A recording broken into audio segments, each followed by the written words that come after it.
powers. We've seen him do wondrous things. I am the resurrection and the life. Jesus, his life. Monday at 8 on History.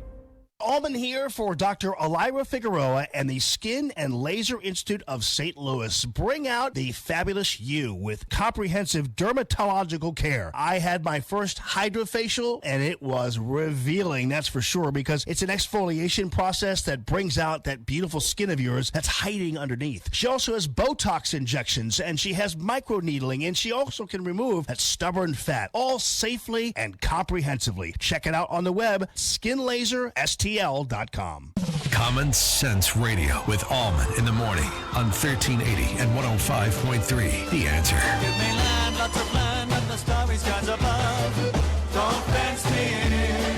Let me ride through the wide open country that I love. Don't fence me in.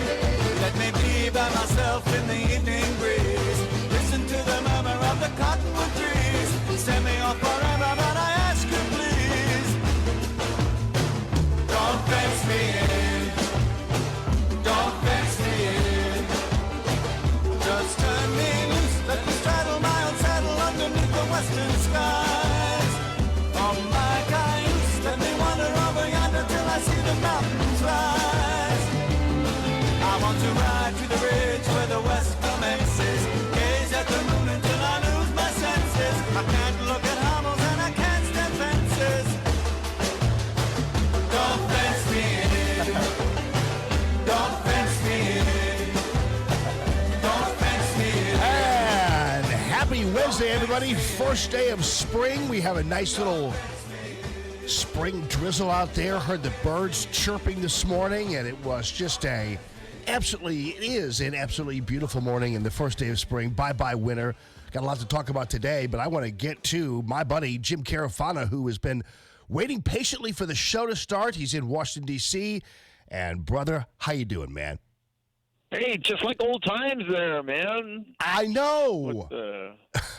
I went... Fence me in. I know. Well, everything is what it is. The only thing I'm missing is I'm getting this back on order and back on track here, but the only thing I'm missing is your intro music, which I have to do a new promo for you. I still have Gwen Barlini's Grigori 3, The System, as music. I still have the music, but just don't have your intro quite prepared yet. I might put a different spin on the intro. Just telling you. You know what I miss? What's that, buddy? I miss the secret classified covert news traffic station, Central. Oh, yeah. Yeah. Well, we'll go there. That'll be back too. Hey, by the way, last night I went to we have a speaker series in town here, and I went to see Ian Bremmer last night. Oh yeah. Now he's an old friend. Well, what's interesting is he's a smart guy, and he spoke a lot in the ways that you do about foreign policy and very in everyday vernacular, the way you're such an expert in doing. But obviously, because of the audience, he had to kind of give them what they came for, and that was some Trump attack, some backhanded Trump thing, because the audience there needs to be fed that. That's what they go there for. They need a little bit of the pacification of they need to be fed their piece of anti-Trump candy. And so he had to do that, which I didn't really think he was really, truly earnest about it. But he did mention one thing that I think you've mentioned before, and I wanted to follow up on because of the meeting yesterday with the Brazilian president, which I thought was fascinating and uncovered largely by the news media, except when they attacked the Brazilian president as some kind of crazy megalomaniac, and it was two peas in a pod, and Trump was just like him, and blah, blah, blah, blah, blah. But one of the interesting things about the news conference that he had, or the speech that he gave, was about the desire to set up a space station or a space launch pad in Brazil, which I thought was very interesting. But I'm guessing, and I want to talk to you about this, it looks like we are kind of, and Trump is good at this, battling what would be one of the largest menaces in terms of competition around, and that is China. Am I right? Yeah, I'm not. I took physics in college. I don't remember the astromechanics of this because where you launch things on the planet, it matters, right? So, and the geography of where you launch stuff on the planet matters, and it matters for different things like putting satellites in orbit, going to the moon and stuff. So I don't know if there are any kind of advantages to Brazil, geographically, that's a particularly appealing place to launch stuff from for some reason or another. I have to look that up. Well, he said it was closer to the equator. So I have no idea. I don't know. Yeah, I don't know what that means. I mean, so no. I mean, it might be significant. Yeah. I just don't know. It's interesting what's incredible really is Brazil is really the 800-pound gorilla of economics and foreign policy in South America. It's kind of like Germany is the most influential country in Western Europe. What the Brazilians do really, really matters, and if they get their economy going, it's just incredible. And so an American and Brazilian foreign policy working together, which, by the way, hasn't been the case since the 1960s. I mean, I think that's just unbelievably powerful. You've heard of BRICS, right? Not the one that got through your window, but like Brazil, Russia, India, China. So this is an idea that they came up with a couple of years ago, right? That these were emerging economies that would could work together. That idea is like utterly, completely fallen flat. But what's really, really interesting is who is the United States' most rapidly important strategic partners? India and Brazil. So if U.S., India, and Brazil are working together, that could be a big pushback on China and Russia. Yeah, I would say, and it seems to me China is running around and cutting deals with a lot of these countries around the globe, I guess, on infrastructure and paying for stuff for them. And it seems like China is serious. And one of the things that Bremer mentioned, and I think you've mentioned this before, is that President Trump has been really good in his dealings with China. China isn't used to a leader like President Trump. They're used to kind of being able to predict behaviors, and I don't think they can here, and that's a good thing. I know people are always acting like Trump is kind of unstable and unpredictable and blah, blah, blah, but that unpredictability really, I think, serves us well, correct? Well, I think that's a fair point. I mean, if there's one thing that I think is kind of globally recognized is a lot of the Chinese investment and influence is destabilizing. I mean, I call it the new imperialism because really, essentially, what they're doing in many ways kind of is reminiscent of the 19th century imperialism, where European powers just kind of walked in and kind of took over. I mean, that's China today. And we used to have this big debate about China, whether the rise of China, they would become like a normal nation and a net contributor to security and stability and prosperity. And other people said, no. I mean, Chinese, at the end of the day, have a very different vision of the future, and their rise will be destabilizing. And those guys have kind of won. We had the panda huggers and the panda haters, and now the panda huggers are just hugging the panda haters. And I think everybody realizes that the rise of China is destabilizing and not constructive, but kind of nobody knew what to do about it. And Trump comes along, and he's the guy that says, "You push back, dude." And I think even though the Chinese continue to be out there trying to buy stuff up and invest and infiltrate and stuff, they recognize that Trump is somebody that is competing with them and in some cases beating them at their own game. Good. I like that. I like that about him. It is good. Yeah, and so what did your overall take on the meeting with the Brazilian president was then positive? This is great. This is kind of out of I think what's happened is we got to the point where the media doesn't cover a lot of this stuff because I don't think they understand it. It's almost too hard for them to cover. I don't think they get it. I mean, right? No, they get it. They just don't like it, right? I was talking about this yesterday. Is what you had this thing with like this college student that yelled at Chelsea Clinton we are educating a younger generation essentially to be narrow-minded and bigoted, right? Right. Because we have a media and we have the politicians and talking heads and my good friend Ian who cherry pick to get the Trump they want and then bash him. And what they're doing is they're educating a generation on how to behave, that it's okay to demonize the person you disagree with. And it's okay not to argue from a basis of facts and logic and civility, but to just find something you don't like and you use that to say everything about that person that you want. And so I don't think it's surprising when we see young people adopt these behaviors and then turn around and say, well, this person's a racist, this person's a bigot, because that's what we're teaching them when we cover news stories like this, right? When we ignore everything about the implications of Brazil and the United States working together, except, oh, well, these two guys act like idiots, right? Right. I mean, clearly, one thing, it's weird. Bremer, I hate to keep bringing him up because, I mean, you're not Bremer. What I'm saying is, listening to him last night, it was interesting because I felt like he was a lot smarter than to sit there on stage and call President Trump incompetent. I thought that was really, really cheap because he knows that President Trump is not incompetent. And so all the other stuff he was talking about seemed to make a lot of sense until he had to go and put the quarter in the box for the anti-Trump crazies. Well, if you follow Ian on Twitter, and you should, because he's a very thoughtful, intelligent guy, and he says, and many things I retweet him often because he sends a lot of very important things.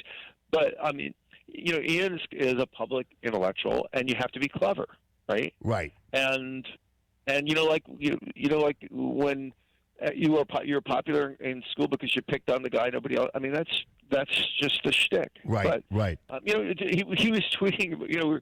He was tweeting about, Trump said, well, maybe because we named Brazil a major non-NATO ally, which has nothing to do with NATO. It's just basically saying that we're going to work together, even though you're not in NATO. That's basically what it means. Trump says, well, geez, maybe we'll make him a member of NATO. And then Ian tweeted out, he goes, oh, well, they only pay like 1.2% of GDP for defense. So, and then he just kind of, was making fun of Trump. And I'm like, well, first of all, Brazil isn't eligible for membership in NATO under the NATO charter. Right. So that's a non-starter. The end kind of causes them not to be there. Right. And second of all, I mean, because they're a member of NATO, they're not required to spend 2%. And, and Brazil's defense requirements are based on what Brazil needs. And I was saying, like, Ian, that comparison, like, you're making fun of Trump, but your comparison makes no sense. It's like the sportscaster coming on and saying, well, the Yankees can't keep the puck out of the net. I mean, it's just an utter non sequitur. Yeah, right. But he's just being clever. He knows that. Yeah. One of the things I was thinking about, though, throughout the whole thing is that I think you ought to do this. I think you ought to be, because these people, because these people are making all this money on this lecture circuit. And man, I think you could do, if you had somebody who was able to kind of produce a few things for you and do a couple of videos or whatever for you, you could do this lecture circuit thing in a second, buddy. I have a day job. I know. Yeah, I know. But okay. Also, my job is awesome. Yeah, I know. I'm just saying you could afford to fly out on a Tuesday and be back on a Tuesday night and you'd be fine. Anyway, and you do that. I tell people if I wanted to make money, I'd have never joined the Army. I just keep that tradition alive. Right. I've been thinking about you a lot lately because we've been discussing foreign air travel, especially in the context of the Boeing 737 MAX 8. And it has become apparent after me talking with a lot of pilots and a lot of people involved that it appears that, and this isn't meant to be disparaging or xenophobic or, highfalutin American, but it seems to me that foreign pilots are simply not trained well enough, not experienced well enough, and not seemingly smart enough because of their lack of training to keep up with the budding American technology, including that of Airbus. Airbus actually had to go and make changes in their airplanes just to accommodate the relative lack of pilot unintelligence or intelligence and had to make that happen. Boeing was a little slower to make the adjustments they needed to make, which is why. But it's also because pilots here don't flip on the switch that they switch on like in Ethiopia and other places. And man, this one pilot having 200 hours of flying experience. All I thought about was, would Jim Carafano get on a plane with a guy, and you travel a lot overseas, with a guy with 200 hours of flying experience? Well, it's funny you should say that, because Fox News has actually been really good, and Fox Business, about bringing in aviation experts to talk about this. And I run into a couple of these folks in the green room, and they're just fascinating to talk to. And I think they basically agree with you that lack of – there probably are software glitches. I don't think anybody questions that. Yeah. But that lack of pilot experience and training was contributed because the pilots weren't able to compensate for what was kind of an obvious technical error. So the other problem is when you fly, you just get on the – I mean, first of all, we have a booking thing that they just tell us what to fly on, right? Right. And so I just get on the plane they tell me to get on it. I don't know the pilot. Yeah, but right. I don't, I actually don't fly to places. I don't, Ethiopian Airlines actually is probably the most highly regarded air service in Africa, which is kind of interesting. But I don't actually go to Africa that much. And so I'm flying like Etihad and, if United. Right, So, right, okay, yeah. If their pilots aren't at a pilot school yet, then we got a problem. So right. I'm an old guy. I figure whatever happens. Right. If I go there's a revolution, terrorist attack, bombs going. I try to avoid war zones and planes with propellers. But other than that, I'm like pretty sanguine about all this stuff. Yeah, I know. I get it. It just is people. The problem is the ramifications for major American companies like Boeing, and we have a particular interest because, of course, they're based here in St. Louis and as well as Seattle. I understand that, but the ramifications on our fellow citizens here, when there are broad brush statements made regarding the competence of an airline. Or a particular plane, it becomes pretty serious, and so I was just wondering whether you thought about what that. Well, one is I would say there are probably some. It sounds like hearing the early results of the investigation, there are some legitimate issues. They sound relatively fixable. That particular plane, I think, is really in high demand globally. Nobody's going to stop flying that plane. They'll fix the problem and move on. Not to change the subject, but gravity works. And this is one of the reasons why we put so much effort into aviation security. If something happens on a plane, everybody's going to die, and therefore, it's bad enough that we have to worry about the occasional accident. Still, by and large, air travel is incredibly safe. But if a malicious person does something, then the plane's going down, which raises an interesting question. So this guy, John Walker, talk about a segue. This guy, John Walker Lynn, right? The American Taliban, the guy that was captured on the battlefield in Afghanistan after 9/11, right? And then they go, dude, this guy's an American, right? And so they bring him back to the United States. They convict him of material support to terrorism. He goes to jail for like 20 years. Apparently he's coming out of jail in May. Oh, nice. Which is interesting, right? He still believes in the cause, and he probably has a Bin Laden poster somewhere. And according to the reporting I saw, he has Irish. He also claims Irish citizenship. I don't know how that works. So he wants to go back to Ireland, which is great. One is I am absolutely totally positive that the first thing the U.S. will do when he comes out of prison is put him on a no-watch and a no-fly list. So how does he fly to Ireland? I don't quite understand that. But if they do let him go to Ireland, my guess is they'll never let him on a plane coming back to the United States. Yeah. Wow. In May already, huh? Yeah, that's crazy. It's funny how quick 20 years go by. But what do you do with a guy? He lets, if the reporting is true, he comes out and he's totally unrepentant, right? What do you do with the guy? Well, you got to let him go, right? You can't keep him in jail. Right? Yeah. I guess it's a good thing he wants to leave the country, so we'll get rid of the Yahoo. And then Ireland says, well, if he has an Irish passport, we'll take him because we don't deny citizenship to people. I guess the reality is there are thousands of people like him currently on Twitter, so it doesn't really. I'm sure he's not unique. Well, and we're trying to track down 20. There's probably somewhere between 10 and 20,000 foreign fighters unaccounted for from the battlefield in Iraq and Syria from ISIS, and we know almost nothing about them. So I think in terms of category of risk threat, the guy fighting in Syria and chopping off heads, who we don't know his name or his phone number or anything, he's probably a little more scary than John Walker Lynn, is now like 40 years old, and we have his biometrics and everything else, I guess. Yeah, that's for sure. I guess. All right, Jimmy. Well, hey, man, it's always great to talk to you, and really appreciate you being on with us. And I guess this is going to be our regular hit, right? This is Wednesday. This is good for you, right? Yeah, this is awesome. The only thing I regret, I regret one thing. Yes. I didn't keep up with my Brazilian Portuguese that I studied in college, because now that Brazil is a big deal, I could come on and not only we could talk about Brazil, but I could rap in Brazilian Portuguese, which is a lovely sounding language. But I miss the secret covert traffic center. But other than that, I'm cool. You know what's weird is there are people in the United States who would not. By the way, you know what? Listen, how much time do you have? I'm good. Okay. Well, could I take a break and come back to you really quickly? I gotta address something really quickly with you.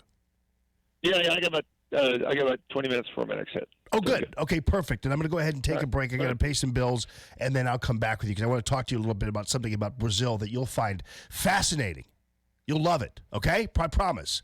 Call Tammy.com. Real estate listener line is 844-855-1380. It's Common Sense Radio. Live from the Arrowhead Building Supply Studio, this is Allman in the Morning on 1380 and 105.3. The Answer. Stuck in traffic? We've got the answer on 1380 and 105.3. The Answer. We've picked up our first slow spot of the morning, 55 northbound Route A to McNutt. A little bit tight going there. But otherwise, it's pretty much road work we've got, and maybe some showers. Midday road work today, 9 to 3 on eastbound and westbound 44 between Grand and 70. And also 9 to 5, you'll see road work on westbound 64 on the Poplar Street Bridge. Construction on 141 southbound in place there from 6440 east to 44. That's until 2:30 this afternoon. Traffic is sponsored by Dell. Dell Small Business Technology Advisors know there's nothing small about your business.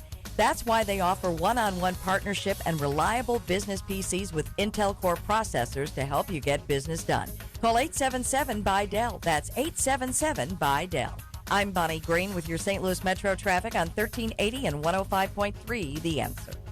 If you're drowning in IRS debt and can't afford to pay, then you need to take advantage of special IRS tax programs that are available and free yourself from IRS collection efforts once and for all. Due to the financial hardship consumers are facing throughout the country, the Internal Revenue Service has made it easier to settle delinquent tax problems. An open phone line has been established by Community Tax for consumers to call and see if they qualify. Take down this number or store it in your cell phone, but call the Community Tax Helpline at 800-500-5588. If you owe back taxes to the IRS and cannot afford to pay them back, or even if you have years of unfiled tax returns, there's no need to fear anymore. But you have to call the Community Tax Helpline today at 800-500-5588 for the help that you need. Don't take on the IRS alone. They can attack your wages, savings, pension, home, and even your Social Security check. Call 800-500-5588 for your free consultation and to see if you qualify. That's 800-500-5588. Curtains, shades, blinds, shutters. What are the best for living rooms or bedrooms?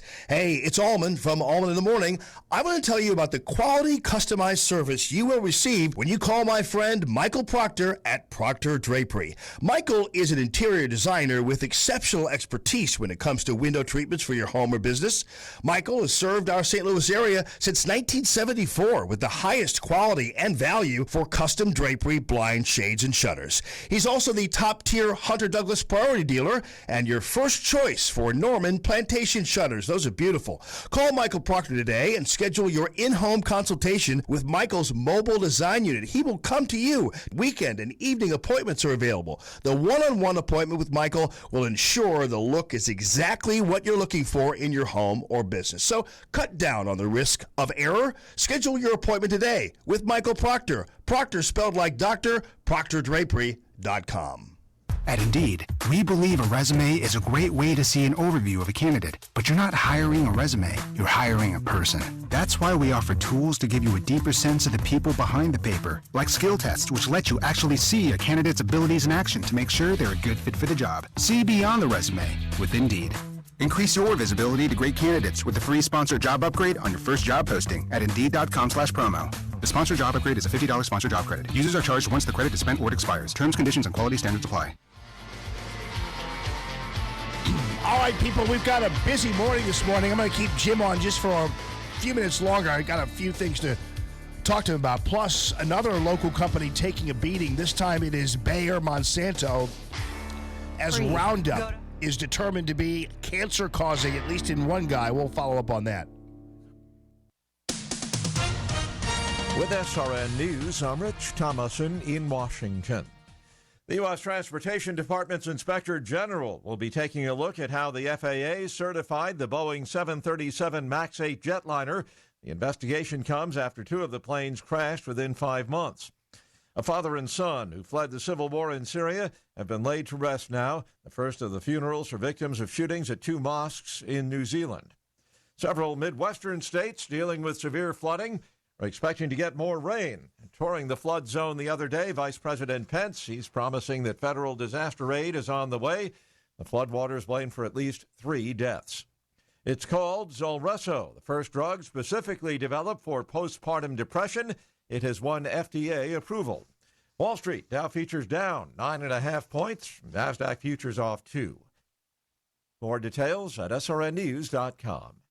Stuck in traffic? We've got the answer on 1380 and 105.3. The Answer. Wednesday morning travels are still in the building stages, light in volume, free of hassles. With the commute sponsored by Positive Coaching Alliance. Well, at a half an hour, there are no worries with 255. Down between 55 and 70. 270, 50 minutes, 55 and 55, 70. Looking good at 40 at 44, 100 Washington. 12th Street, also at 55, 67 at 64. 64 is a half an hour. It'll be 50 with 70 users. 170, 55, 70 at 10 and 20 minutes, respectively. 64, 40, 70 east on the Poplar Street Bridge, quiet at 45. And the traffic, well, it's sponsored by Positive Coaching Alliance. Issues with youth or high school sports, Positive Coaching Alliance can help. BCA, a national nonprofit, offers more than 1,000 free online resources for youth and high school sports coaches, parents, students, and administrators. Visit PCADevZone.org, PCADevZone.org. Jane Shimmick with your St. Louis Metro Traffic, 1380, 105.3, The Answer. 1380, The Answer. Weather. Mostly cloudy today. Expect a brief shower or two this morning, followed by clouds giving way to sunshine in the afternoon, high 53. Clear skies as we head into the evening, low tonight falling to about 37. Another sunny day for Thursday, high 53. I'm Madison Baggett with your St. Louis Metro Forecast on 1380 and 105.3, The Answer. What's in store for your business this week at Staples? Give a powerful print promotion a try. If your business needs marketing materials and you haven't tried Staples, now's the time. Because right now, you can earn 100% back in rewards on your first in-store print and marketing services purchase up to $100. From presentations to banners, Staples can make your business look great. Earn 100% back in rewards. Staples. There's a whole lot in store. For customers who have not made a full-service print and marketing purchase since 3/1/18. Exclusions apply. Ends 3/23/19. See associate for details. I'm native to St. Louis and particularly endeared to the small businessman like Denny Dennis Sporting Goods in Old Town Fenton. Their specialty? Their huge selection of handguns, sporting firearms, fishing equipment, and archery. Denny Dennis's trained staff always make sure that you are fitted with the right handgun or sports equipment. Another attraction? Their museum of hunted game from around the world. Denny Dennis Sporting Goods with everyday low prices. Like Denny Dennis on Facebook to see their current specials. And make sure to tell Denny that Dana sent you. You love that smell. That new truck smell. All cleaned up and ready to go. Did you get your vent visor? You know, the rain guard that goes over your window? Stop by Custom Car and Truck in O'Fallon, Illinois for free installation and lifetime warranty on vent visors. How about your bug shield? You don't want to mess up the hood of your new truck with dead bugs. Keep them off the hood with free installation and lifetime warranty bug shield. See John and the crew off Highway 50 in O'Fallon, Illinois, or online at customcarandtruck.com. America's first news with Matt Ray gets you up to speed. Mornings from 4 to 6, right before Allman in the Morning on 1380 and 105.3. The Answer.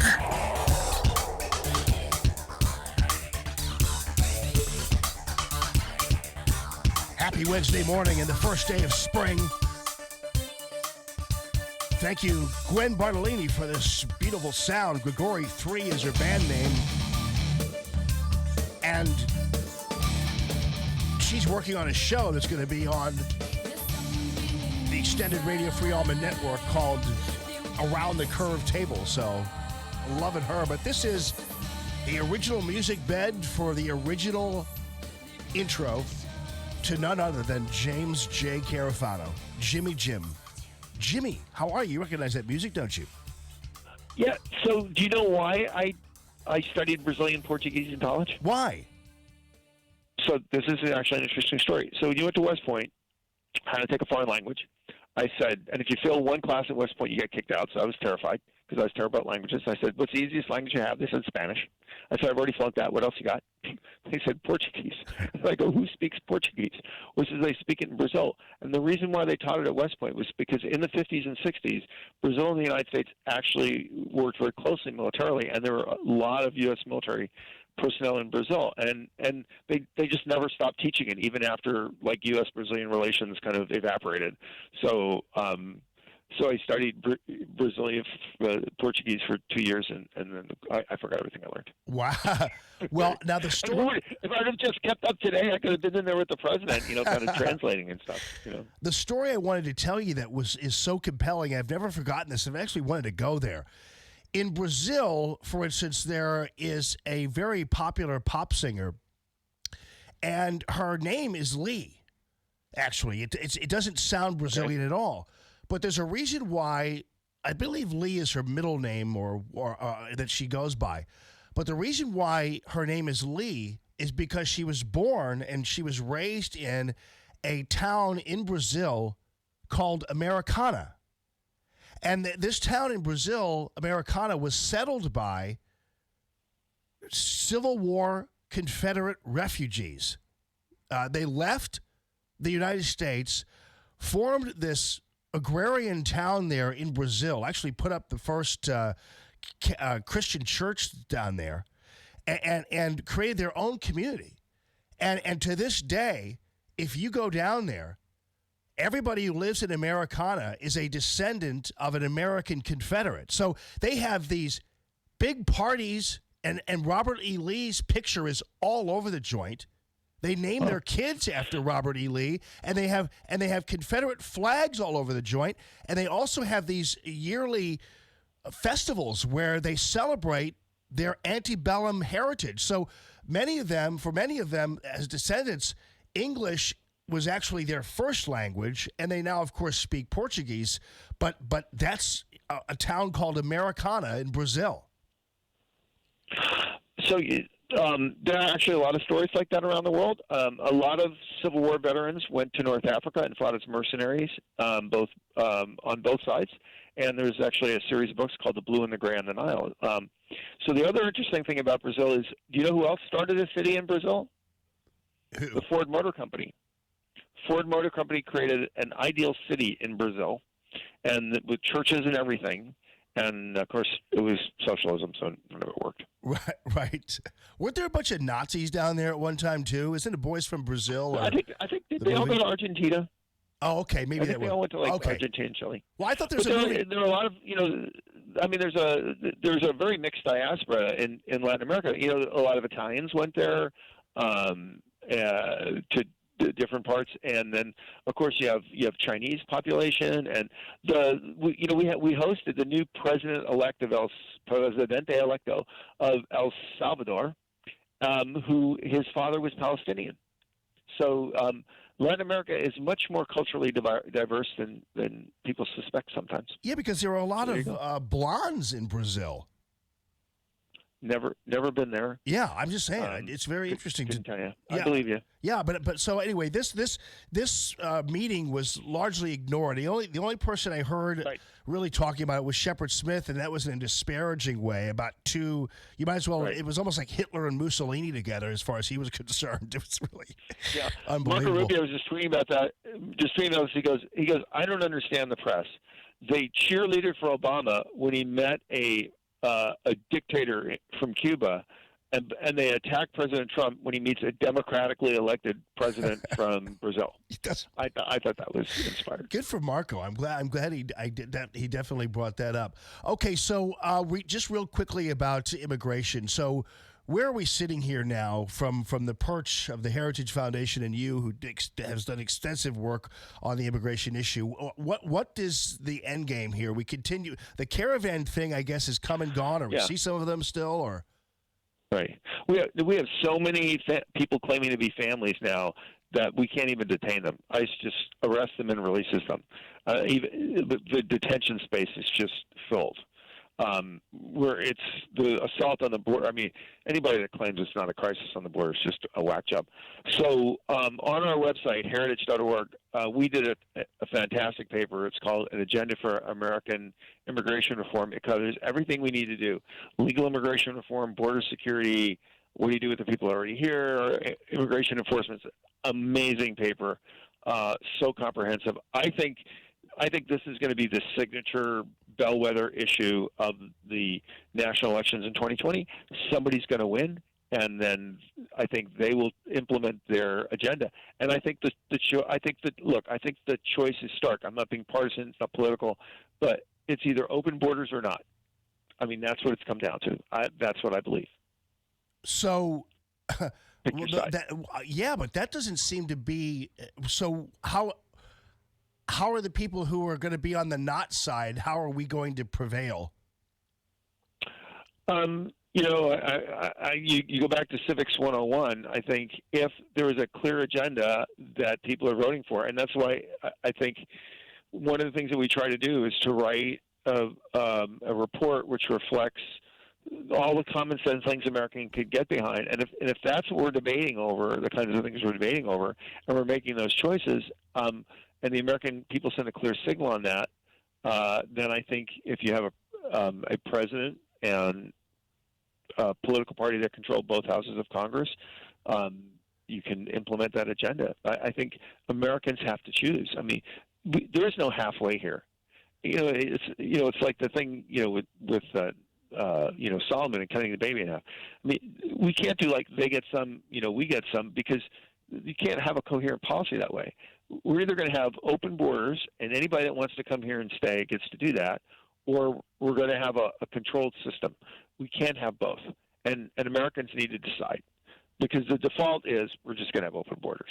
Because they cannot keep in custody all the people they catch now because of the incentives that were created over the years coming up to this president coming in office that we invented to incentivize people to come here. I mean, we're dealing with this tsunami, and unless we deal with it, this is not going to be borders. That's just it. I mean, I just think that's what we're arguing over. Well, boy, I'll tell you. And I don't care what look. I mean, I'm not. And again, I'm not. It's not a partisan comment. When they say we're not for open borders, look, if you're not for securing the border and enforcing the law, the not doing that is going to result in open borders. So it is that stark a choice. It's like, are you, I got to run. No, that's your guy. That's your people. All okay. right. Well, we had you as long as we could, and I appreciate you, Jimmy. Thanks. Yeah, it was his other phone because he cheats on us all the time. You know what I mean? He's always going over to the other side over there. Always wandering around into the other neighborhood, But it's good to have him on. But now, in keeping with that Brazilian story is great. Have you ever heard of that, Phil? You got to check it out. I read the story actually for the first time a long time ago in the Smithsonian Magazine, and it was really fascinating. It would drive these left-wing loons crazy to even see these people down there, because to them, that is their entire heritage. That's like, and I'm Garrett. And what they do is they even have, when they have their big festivals, so they have a gigantic like mat or I guess you would call it a plaza that is entirely made of the Confederate flag. Like, so the floor is a Confederate flag, and they dance and they do. I mean, it's pretty amazing. All you have to do is actually, if you just Google Americana Brazil or Bing it or whatever else, you will see pictures from it, and it's really fascinating. And so it's really interesting to see descendants of Americans who are basically just Brazilians now. It's almost as if, like it is here for so many years, where we had this melting pot, where we had people come over here from Italy, for instance, and their first language is Italian, and now they are obviously full-fledged Italian Americans. But it's the opposite way down there. But it's really interesting to see Americans in that immigrant position. But they went down there, and these were all mostly farmers. These were all mostly people who were farming in the South, and they fled there and took all their equipment with them and everything else, and made this town and built a church down there. But yeah, it's very prestigious in Brazil, or in parts of it, to have Lee as part of your name, and that's named after Robert E. Lee. So it would panic Elizabeth Warren. She would have none of that. Because they're back to the left, by the way, they're back to their Confederate statue addiction. They're back to their desire to get, oh, sorry, here, let me get my music off of here. They're back to their whole Confederate statue sweep now. I mean, the Democrats really went hog wild yesterday. You guys know, when I was telling you about the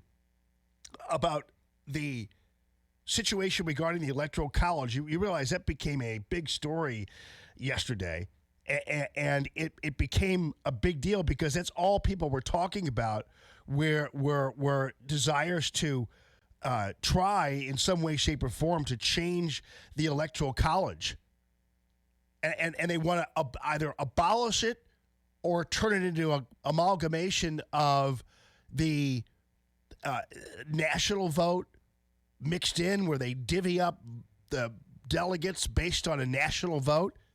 Delaware passed a law just the other day that puts them in line with 11 other states who are joining this move to create a situation where their electoral votes would go to whoever gets the popular vote win around the country. So there are some people who want either, and the Republicans were wanting this for a while, they wanted to divvy up electoral votes within the state based on who won the state. So if you had 52% of the vote, you'd get 52% of the delegates, the electoral votes, and if you got 48 or whatever it was, you had 48% of the electoral votes.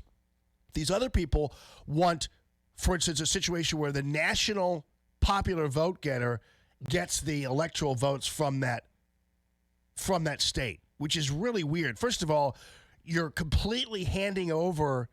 There's no reason to have the United States of America at that point, because you're no longer really a sovereign state. You're handing over your electoral power to a national number, which doesn't make any sense. But the Electoral College isn't going anywhere, and it's not going anywhere before 2020. But it's fun to watch the Democrats all try to change everything. They want 16-year-olds to vote now. They want 10 Supreme Court justices, not 9. They just decide because they're losing the game, they want to change the rules of the game. It's just so weird. And they're blatant about it. I mean, they're just going hog wild. I mean, yesterday, it'd be different if they had today, let's just talk about the Electoral College, but let's not talk about everything at once. It makes us look desperate. But no, they don't care about that. They're like, let's talk about everything at once. So, yeah, 16-year-olds voting. And while we're at it, let's go ahead and just change the whole makeup of the Supreme Court. Maybe they shouldn't be there for life. And, I don't know whether they should be. I'm just saying that maybe it's a point of debate. That's great, whatever. And I love the idea of even talking about stuff like that. But the fact of the matter is, when you're doing it all in one day, it just makes you look a little desperate. That's all. And Senator Warren now, they're back to their, and I told you that when the going gets tough, the white liberals always default to talking about how lynchings are just right around the corner again. And cue the March on Selma video. And while we're at it, do you know there is a Confederate statue over there? We're like, no. Well, there is, and we want it removed. Just like they did at Forest Park. Nobody even knew that thing was there. But they all flipped out about it. And most black people, by the way, don't care about a Confederate statue. I'm not speaking for them. I'm just saying the black people I talk to are like, nice job, white liberals, but you're going to have to do a little more to actually engage us in your politics than acting like we're so stupid that we're going to vote for you just because you're opposed to a Confederate statue. That doesn't really work. White liberals are so lazy. And they're so mercenary, and they're so cynical. And they always want to bring up, oh, yeah, vote for me. Otherwise, you'll be dragged behind a pickup truck. Yeah. You see that burning cross over there? No. Well, you will. It's like constant. Here's Elizabeth Warren deciding. Here's her big policy statement on the Confederate statues. Hi, Senator Warren. Hi, Hannah. Recently, many leaders in our nation have taken a stance on whether or not Confederate symbols should remain in the public eye in many of our cities, towns, and parks. By the way, if people don't want the Confederate symbols in these cities, towns, and parks, the people have the right to decide whether or not they want them. I'm not saying that a Confederate flag flying over the State House of Charleston must be there at all costs. If the people of Charleston don't want it there, then they should decide not to have it there. That's perfectly their prerogative as far as I'm concerned. So I'm not advocating taking that right or that power away from people. But really, I mean, is this really a thing? As a presidential hopeful, do you have any plans on addressing the removal or lack thereof of the reminders? And unfortunately, that's a black person who probably is one of the few that really gives a flying rip about this. Of this nation's dark past. But she's young, so they're squirting this into their ears in high schools and in colleges, so she's just simply spitting it back out again. Have any plans on preserving the nation's history in a way that explains it in a more educational sense versus showing praise to the losing side? All right. You put it right.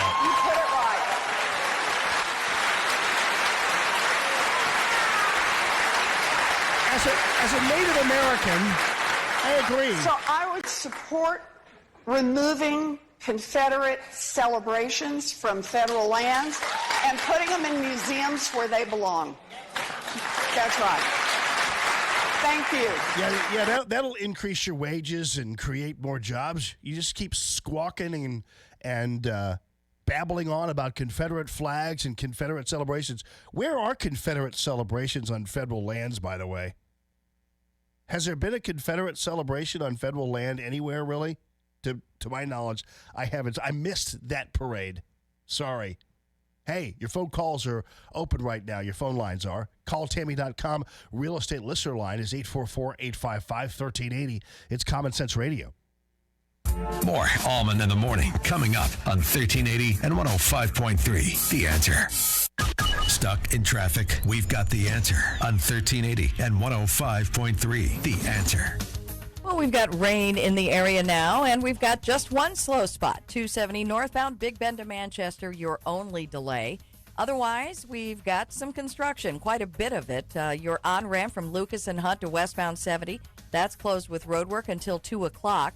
We've got 2 lanes closed on 44 westbound Jameson to Shrewsbury until the 1st of July. And midday work today, 9 to 3. Construction on eastbound and westbound 44 between Grand and 70, 9 to 5. It's on westbound 64 on the Poplar Street Bridge. Traffic is sponsored by Dell. Dell Small Business Technology Advisors know there's nothing small about your business. That's why they offer one-on-one partnership and reliable business PCs with Intel Core processors to help you get business done. Call 877-BUY-DELL. That's 877-BUY-DELL.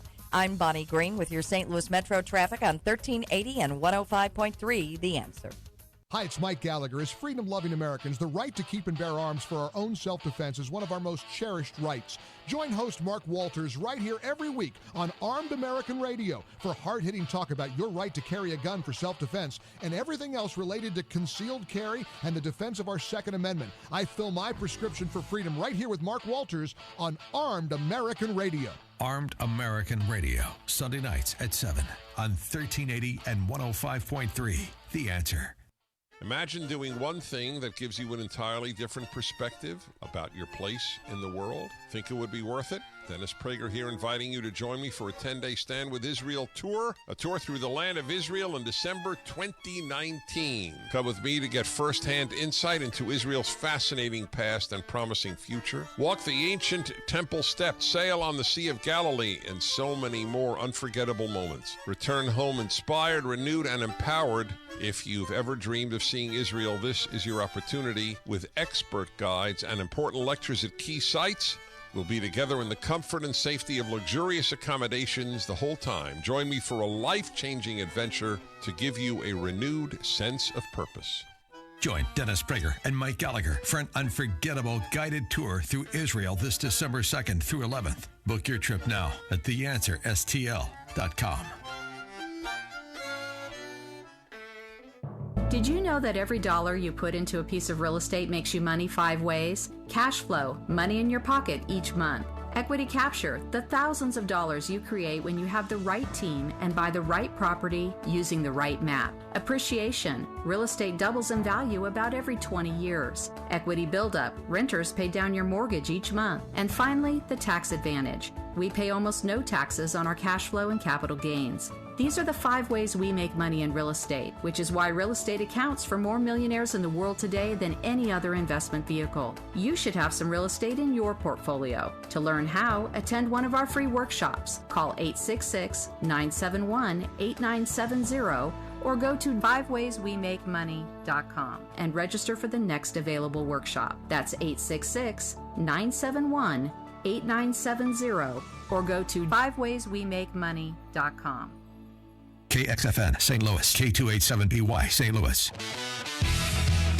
Rick Pogue here with Arrowhead Building Supply, the region's #1 specialty exterior building supplier. Arrowhead has the widest range of exterior products, from the most economical and commodity items to our highest-end outside elegance collection. If you need a contractor, Arrowhead supplies products to hundreds of the best contractors and builders in the business. Call us for a contractor referral and rest easy. The Arrowhead Cube Home Visualizer tool means you can upload an actual photo of your home and change it with just a touch of your finger. Now you can be 100% confident in your selections before they are installed in your home. Our product showrooms are the largest and most beautiful in the industry. We make it simple to experience a full range of siding, roofing, window, door, deck, and even stone options for your home or business. Check us out at arrowheadbuildingsupply.com or visit an Arrowhead showroom near you today in St. Peters, Missouri, Peewee, Missouri, and Fairview Heights, Illinois. Arrowhead Building Supply. Building supplies for building success. arrowheadbuildingsupply.com. Hey, don't just listen to Allman in the Morning. See the show at theanswerstl.com. Now, more Allman in the Morning on 1380 and 105.3 The Answer. President Trump now more celebrated in New York than Ocasio-Cortez. We'll talk about that. Also, Roundup gets a facepalm in the courts as it's determined it caused cancer in one guy. We'll follow up on that as well. Plus the Democrats and some of their crazy ideas. Stevie, you're on line 1. Thanks for calling up the show. How you doing, buddy? Good. How are you? I'm fine, thank you. What's up? Hey, I just wanted to comment on this popular vote they keep talking about. Hillary Clinton got 3 million more votes than President Trump did, et cetera, et cetera. You know, I think that can be a bit misleading because of voter fraud. You know, this most recent election down in Florida with the Democratic counties and all the shenanigans going on, they wiped out some Republicans in California that are for whatever Republican areas there are, They wiped them out of office, ballot harvesting, and I guarantee you that you go into any voting precinct in California, you're going to get a ballot. Oh, yeah. And I think it's probably like that in a lot of these other blue states where they're giving ballots to anybody that walks in the door. So I question that popular vote. Yeah. Well, yeah, and even still, Steve, even if it wasn't true, it still doesn't matter in the construct as defined by our founding fathers and why we're a republic and not a democracy. And so, Stevie, thanks. But you're right. I think all this early voting stuff, people voting a week ahead of time, everything else.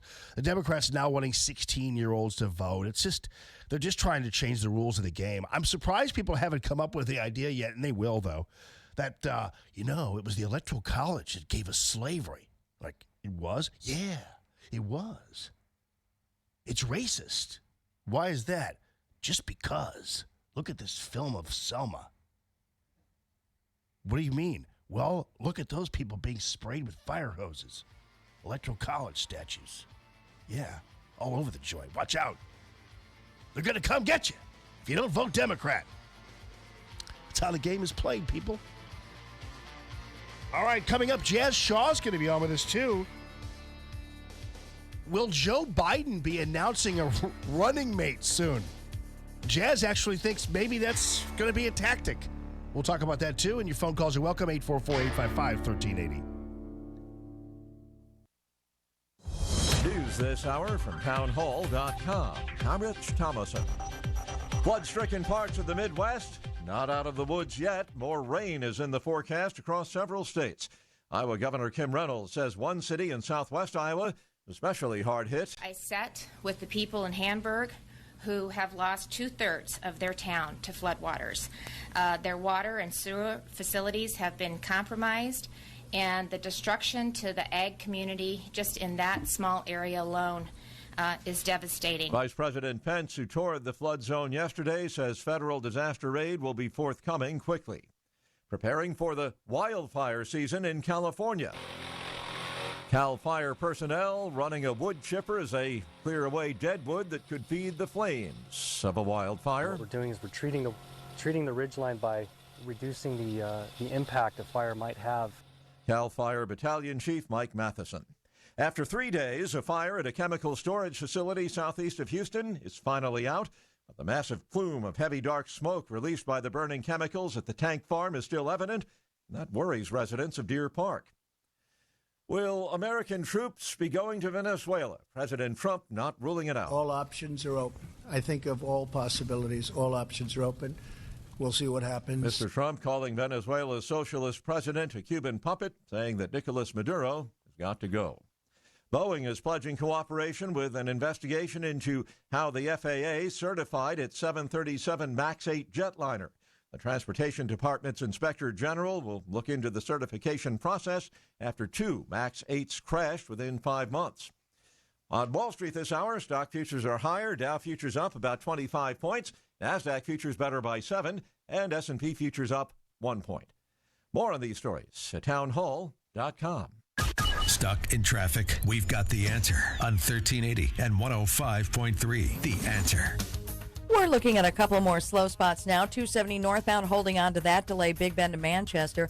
55 southbound, 64 to the 55-44 underpass, you'll see delays. And just starting to slow on 64 westbound 15th Street to 55.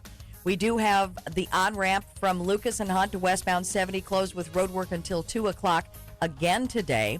And your exit ramp from eastbound 70 to Madison, that remains closed with construction until the end of September. And traffic is sponsored by Dell. Dell Small Business Technology Advisors know there's nothing small about your business. That's why they offer one-on-one partnership and reliable business PCs with Intel Core processors to help you get business done. Call 877-BUY-DELL. That's 877-BUY-DELL. I'm Bonnie Green with your St. Louis Metro traffic on 1380 and 105.3 The Answer. 1380 The Answer. Weather. Mostly cloudy today. Expect a brief shower or two this morning, followed by clouds giving way to sunshine in the afternoon, high 53. Clear skies as we head into the evening, low tonight falling to about 37. Another sunny day for Thursday, high 53. I'm Madison Baggett with your St. Louis Metro forecast on 1380 and 105.3 The Answer. Dennis Prager finds substance in Trump. The elites love form. They love you to sound sophisticated in the NPR way, a certain monotone which betrays little emotion. As my wife put it, Obama had form without substance. This president has substance without form. The Dennis Prager Show. Weekday mornings at 11 on 1380 and 105.3. The Answer. Breaking news. Stimulating talk. It's so nice now that the kids are asleep. Cheers. We got the kids, our house, a stable income. Checking off all the boxes. But there's one box we haven't checked off. What's that? Life insurance. We don't need to think about that now. We're young. That's why now is the best time. Life insurance gets more expensive the older you get. But I don't have time to do a blood test. It's such a hassle to meet with someone just to get a quote. Not with Ethos. Ethos? It's a modern kind of life insurance. You just answer 4 quick questions at getethos.com and get a free instant quote. No pushy salespeople. And no medical exams required for policies covering under $1 million. You can apply online in just 10 minutes. 10 minutes? Let's do it. But then what will we do for the rest of the night? I'm sure we can think of something. Get your free instant quote and submit your complete application in minutes. Just go to getethos.com. That's ETHOS. Getethos.com. Getethos.com. Common Sense Radio with Allman in the morning on 1380 and 105.3. The Answer. Yes. Happy Wednesday, everybody. First day of spring, and I know it's raining, but the reality is this is perfectly springy. Stepped outside this morning, and it was this nice, warm rain. The birds were chirping. Good morning, Jamie. Good morning. I heard a bird say, good morning this morning. That's right. That's what I hear when I leave the house. Chirping birds saying, good morning this morning, everybody. Yes. Hi. Jazz Shaw's going to be on just a little later on as Joe Biden. These people are really, really trying. You got to admire them. But apparently, Joe Biden may be in a situation where he announces a running mate right away, which doesn't seem like, I guess, if you're in that realm, go ahead, knock yourself out and do it. You might as well. It just seems like that would be an interesting thing to do until you change your mind and you don't like that person anymore. You could just throw out a little trial balloon and do something like that. And by the way, I'm going to follow up a little bit on this meeting yesterday between the president and the Brazilian president. And do you realize that ABC, NBC, and CBS didn't cover it at all? They didn't cover it at all. They covered the story of George Conway, Kellyanne Conway's husband, tweeting terrible things about President Trump, but they didn't cover the story of President Trump meeting for the first time since the 60s, when I don't even think a president even met them, but at least first time since the 60s we've had a president of Brazil that actually liked our sitting president or actually had something in common with Americans. And they didn't cover it at all. At least on the evening newscast, not at all. I mean, I'm not talking about like, they didn't even do what they call a voiceover where you just kind of have video and go, by the way, the president met with the president. They didn't even cover it at all. And Marco Rubio tweeted out this morning, as Jim Carafano pointed out, that when they did talk about it over on CNN and their 10-member panels and things like that, when they did talk about it, they were deriding the president for meeting with this guy who apparently doesn't like the press, and they call him the Trump of the tropics, and they were bashing him. And Rubio was like, it's so interesting how Obama meets with these Cuban commie devils, and he's practically given the Nobel Peace Prize by CNN. And President Trump meets with a pro-American, duly elected, democratically elected leader in Brazil, and he gets attacked for it. This is a crazy world we live in. And believe me, it's not only conservatives who see the crazy world. I told you that Beto O'Rourke was going to get his from his own people.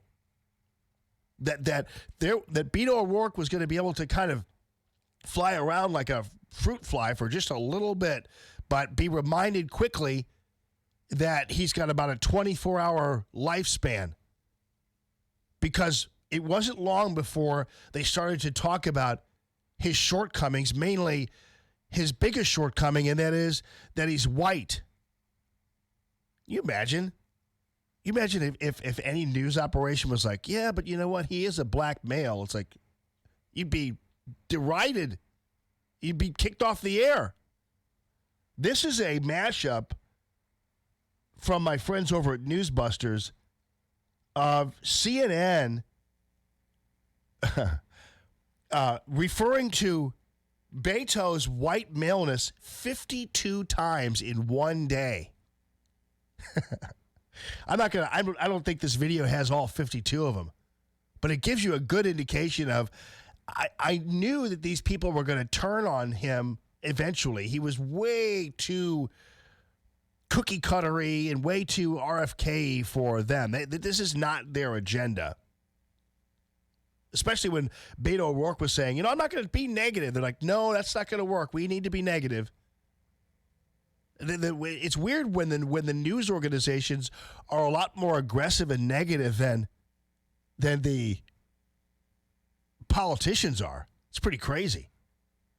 Yeah, this is the mashup of the people referring to Beto's white This is maleness. seen as a moment by some where Democrats want to nominate either a woman or a minority. Oh, sorry. Male. Something that's very evident to everyone, and that is that he's a white man. He's also a white male, and he's conscious of his white maleness. I mean, you'd think he was a termite.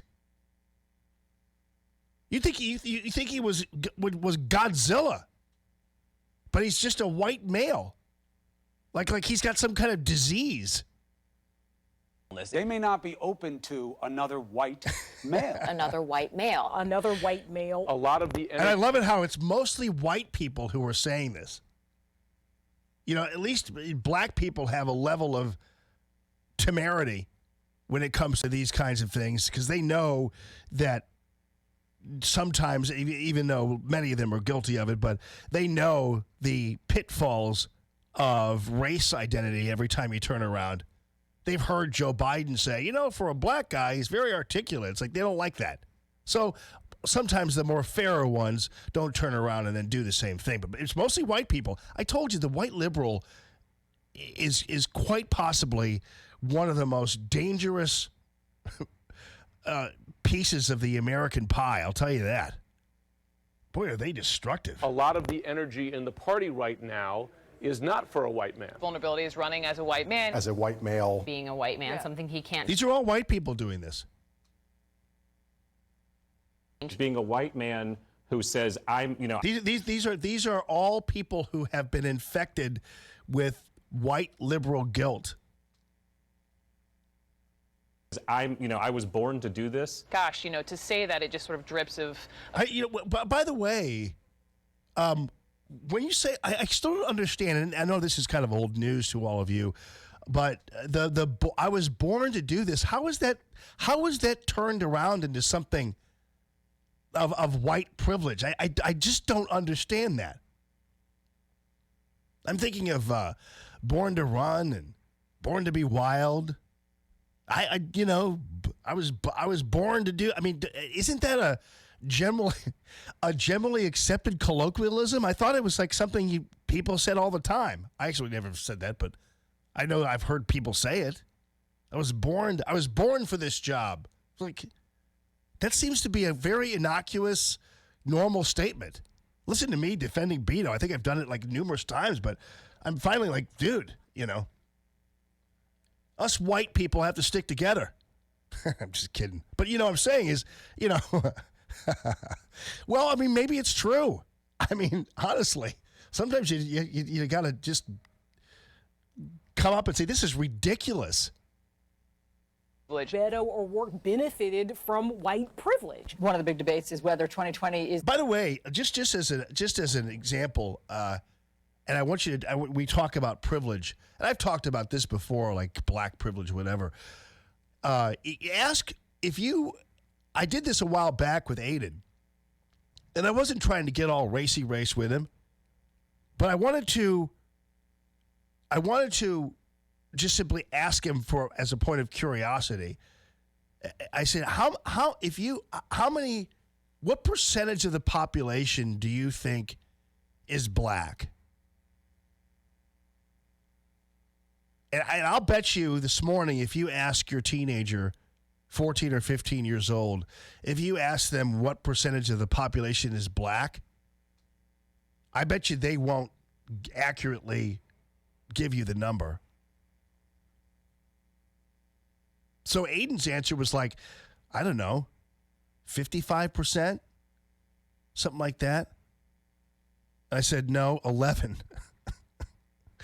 Because to tell you the truth, when it comes to blacks in media, blacks in entertainment, blacks in even the corporate world, they're way overrepresented. So it's weird always to hear black people complain about this stuff when for 11% of the population, you sure as hell make up a lot of pictures and a lot of commercials and a lot of this and a lot of that. I'll tell you that. I'm not turning that into a privilege thing. I'm just calling it what it is. And again, I didn't proceed then to sit there and go on a tirade with my son about the whole thing. I just was curious about that. But that's the perception. I guarantee you, if you just off the cuff ask your youngster to tell you about that, give you a percentage of the population they think blacks make up, they'll give you a very high number, way inflated as to what it really is, because it's inflated in its representation. So I that's why I'm like, when I hear people complain about being underrepresented and under this and under that, I'm like, oh, come on. You kidding me? In politics and even beyond, way overrepresented. 20 is the year of the white man. He can't get over the fact that he's a white man, so he just has to accept that. Not the right time for a white. Especially these 40-something white guys, man, they hate themselves. They so hate their own existences that they'll go on any television show just to see if anybody will give them any amount of forgiveness for their whiteness. It's fun to watch. It's fun to, the white liberal women, whatever, but the white liberal males, it's fun to watch them just suck up and cower and beg for some kind of forgiveness and some kind of, I don't know, accolade of some sort for saying something really crazy. Back in my day, the way that the white liberal guys always got along was to call themselves feminists. Remember those days, Phil? You're a little younger than I am, but that was the thing back in the day, is the guys would always, yeah, I'm a feminist. Is a white man the right guy to be the next nominee? There's still an issue in this country where people just get very, very excited about white men. He seems very self-aware of his perceived weaknesses. This is after 8 years of slobbering all over a black dude in the White House, Barack Obama. 8 years of it. And this woman, whoever that was, just said, well, I don't know, there's just some excitement about a white male. It's like, I don't know. The past 8 years, I saw a lot of people celebrating the black guy, and that's fine. I mean, I listen, it's like there were some people who were, when President Obama was elected, they go, blacks voted for him like 94% of the time. It's like, no kidding. That's okay. I mean, I thought it was perfectly all right for a black person to vote for somebody just because they were black. That's okay. They identify with him. It's human nature. It's perfectly. I never was bothered by that figure. I didn't think of them as lemmings. I didn't think of this thing. I said that's perfectly, seemingly okay. I get it.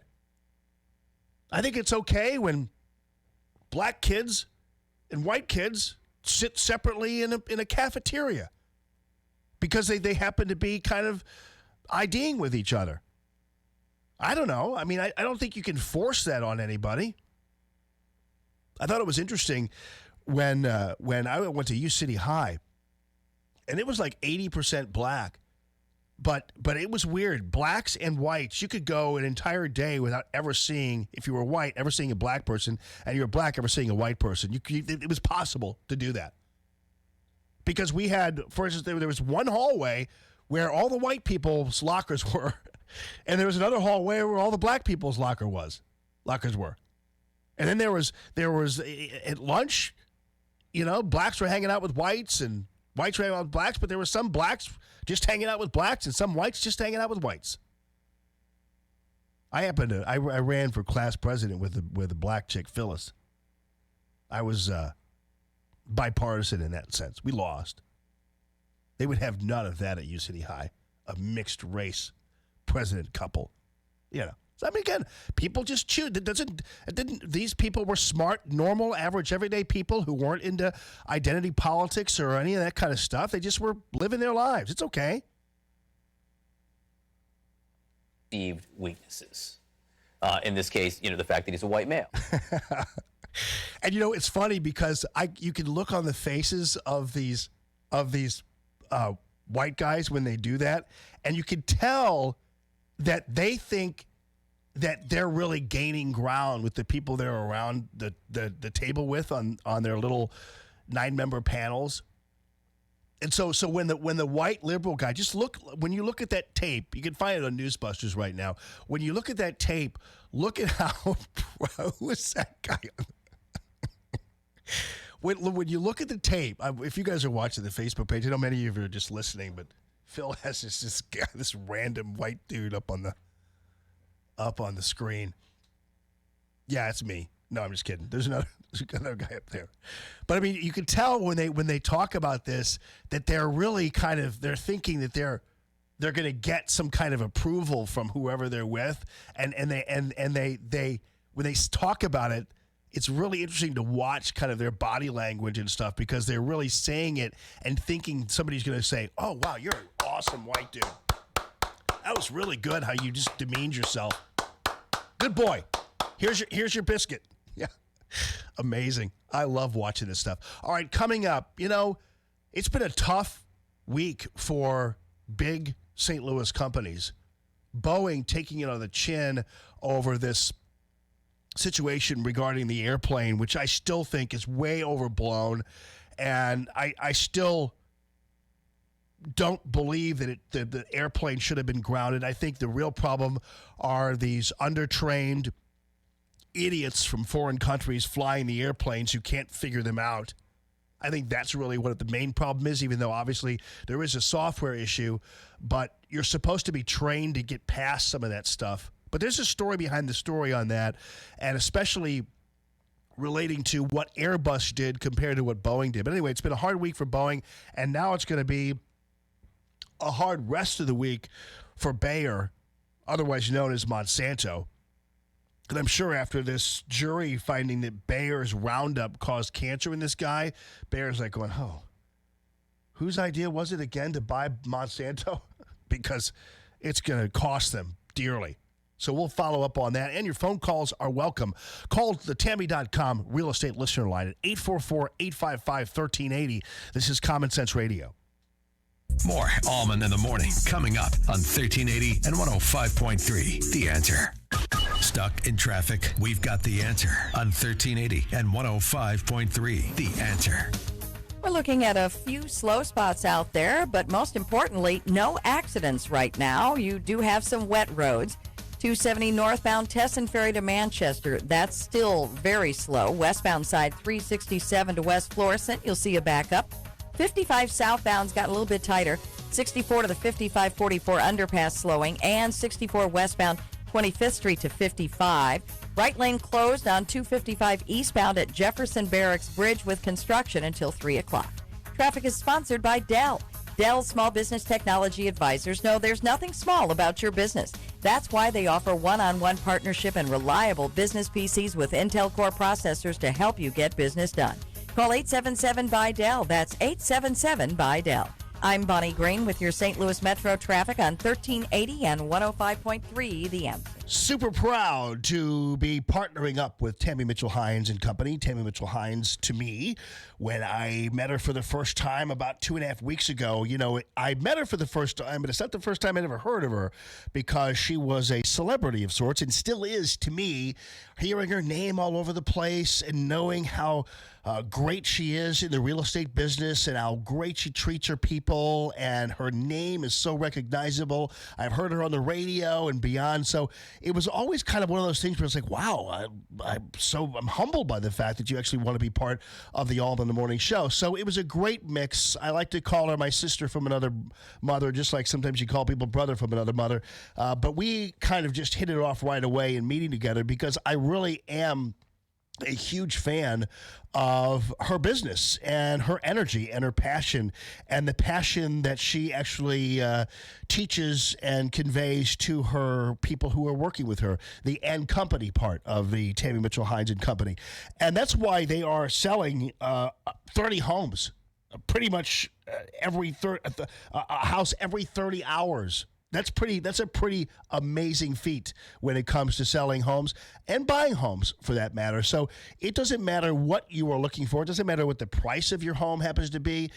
Tammy Mitchell-Hines and Company, they will be there for you to help you get the job done. And she is the #1 independent real estate office in southwestern Illinois. And she's always there to do the right thing. And that means she can do the right thing because there's no company above her, for instance, telling her what to do, giving her the cookie cutter with which she's going to sell or buy a home. She has her own way, her own style, her own ability, as do the entirety of her staff. And so they're going to make it happen for you, whether you're buying or selling a home, and no matter what your home happens to be in terms of price. So she'll also give you a moving van, a moving truck. She's one of the first in the area to bring that into her business, which is the free moving van. And her people all have the Tammy Mitchell-Hines car. She takes good care of them. So on down the line, you can't go wrong with Tammy Mitchell-Hines and Company. Call Tammy.com. Business owners, self-employed, part-time employees, are you struggling to pay your bills because you no longer can afford your health insurance? Hi, it's Mike Gallagher. With Obamacare premiums skyrocketing, higher deductibles, and shrinking networks, let me introduce you to Dryden Camus Insurance Agency as the answer, the solution. Dryden Camus Insurance Agency has non-Obamacare ACA-compliant plans that do not fund abortion. There's no enrollment period, and you don't have to pay for expensive extras like pediatric dentistry or maternity care. Contact Joyce at Dryden Camus Insurance Agency and start saving up to 60%. Call 877-695-0245. That's 877-695-0245, or just go to kddi-ins.com. Cut through the confusion and save money with Dryden Camus Insurance Agency, serving Missouri and Illinois. This is the answer. This is the solution. Dryden Camus Insurance Agency. Just go to kddi-ins.com. Hey, folks, Michael Proctor. I have my motorized shade officially in the Allman in the Morning studio here, the Arrowhead Building Supply studio. Michael Proctor came in and put the James Bond shade in, so we love playing around with that, and you can love playing around with yours because Michael Proctor and Hunter Douglas have teamed up to give you a fantastic price when it comes to the Hunter Douglas shades, the motorized shades, the James Bond shades, you name it, you got it, and he's able to make sure this happens for you quickly. He's a 7-day-a-week guy. He has his mobile design unit, 40+ years in the business. He's ready to rock for you and give you great pricing and a keen interior design eye. That is important too, because oftentimes these window treatment people will give you like, here, call this 800 number and consult with our interior designer first, or that kind of thing. It's like, no. You want it all in one, and that's who Michael is. That's why he is very competitive with some of the highfalutin businesses out there, because he knows all the ins and outs of making it happen for you. So he's got these motorized shades. He's got the Norman plantation shutters, which are beautiful and all the rage. He has his side panels and his valances, everything you need, solar view shades, anything you want. And by the way, even if it's something you might not know whether he has or not. Let's say you're thumbing through Ladue News or the Southern Living magazine or whatever, and you see something you really like, show it to him or call it his attention, and if he doesn't have it, he will have it, I guarantee you. It's Proctor Drapery. Proctor spelled like doctor, proctordrapery.com. Dennis Prager, this morning at 11. Now, more Common Sense Radio with Allman in the morning on 1380 and 105.3. The Answer. Good morning this morning, everybody. How's everybody doing, for crying out loud? It's Wednesday. It's the first day of spring. We'd love to hear from you at the calltammy.com real estate listener line. How's that? 844-855-1380, people. That's the number. Today's Allman in the Morning flavor is lavender. You sense that? I can't keep my Allman in the Morning diffuser on for very long. I was informed by the building management here that the entire floor that I'm on smells like patchouli oil. And you have to realize, folks, that patchouli oil is something that not everybody likes to smell. Some people like it, but other people really hate it. And so I, of course, have been a rude tenant here. And I think what happened is I put too much oil in the diffuser the first time. I think I dumped it in there. And then had the diffuser running for 4 hours. And so now the entire floor smells like, and people were complaining. And I don't blame them. You know what I mean? So the guy I was talking to, Rob, was like, maybe, he didn't say stop it altogether. He was nice enough to say that. He goes, maybe just put a little bit in there and not have it on all morning. And I thought, yeah, that's a good compromise.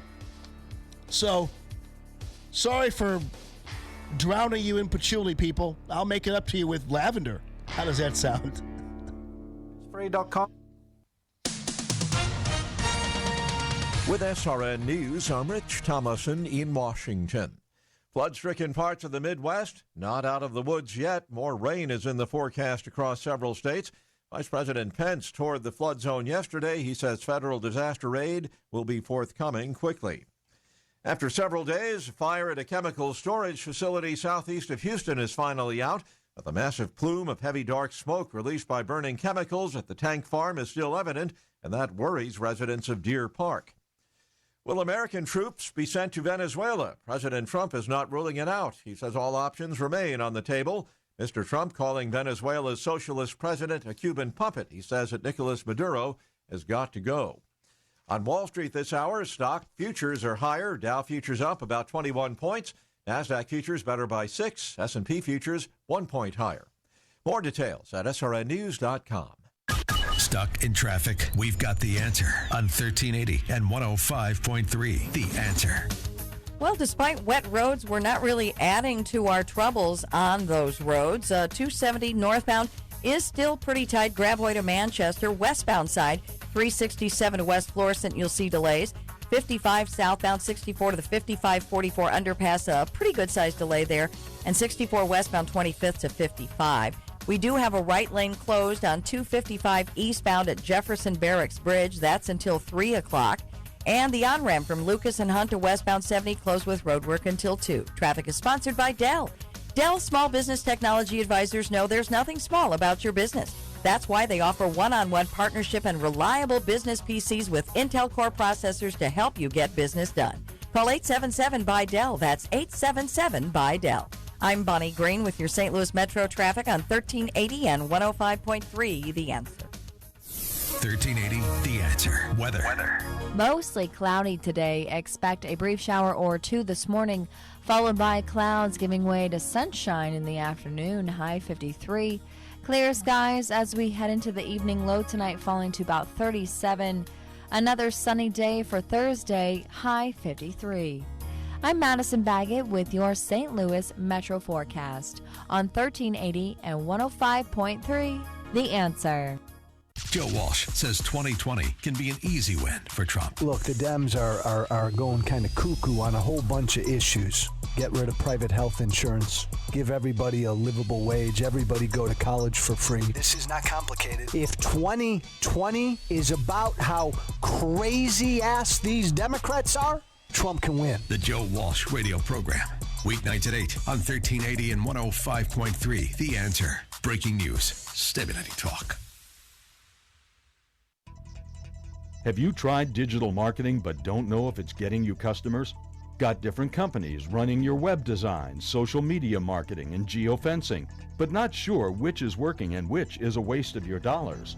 Contact us at Salem Surround, digital marketing experts who offer a free analysis of your digital marketing effectiveness and suggest methods that could dramatically increase your sales. We can put all your digital marketing under one roof, give you monthly reports on results, and instantly move your dollars to the most effective areas of your digital marketing suite. Social marketing, geofencing, web search enhancement, event targeting, and more. Now there are no limitations on where you can reach customers with Salem Surround. Total market penetration for increased ROI. Learn more by logging on to surroundstl.com. SurroundSTL.com, connecting you with new customers. Listen to Allman in the Morning with Alexa. Wake up and say, Alexa, play The Answer St. Louis. Now, back to Allman in the Morning on 1380 and 105.3. The Answer.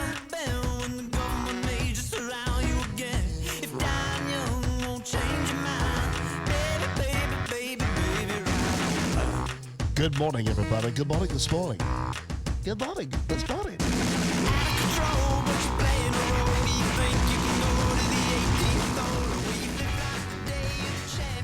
Looks like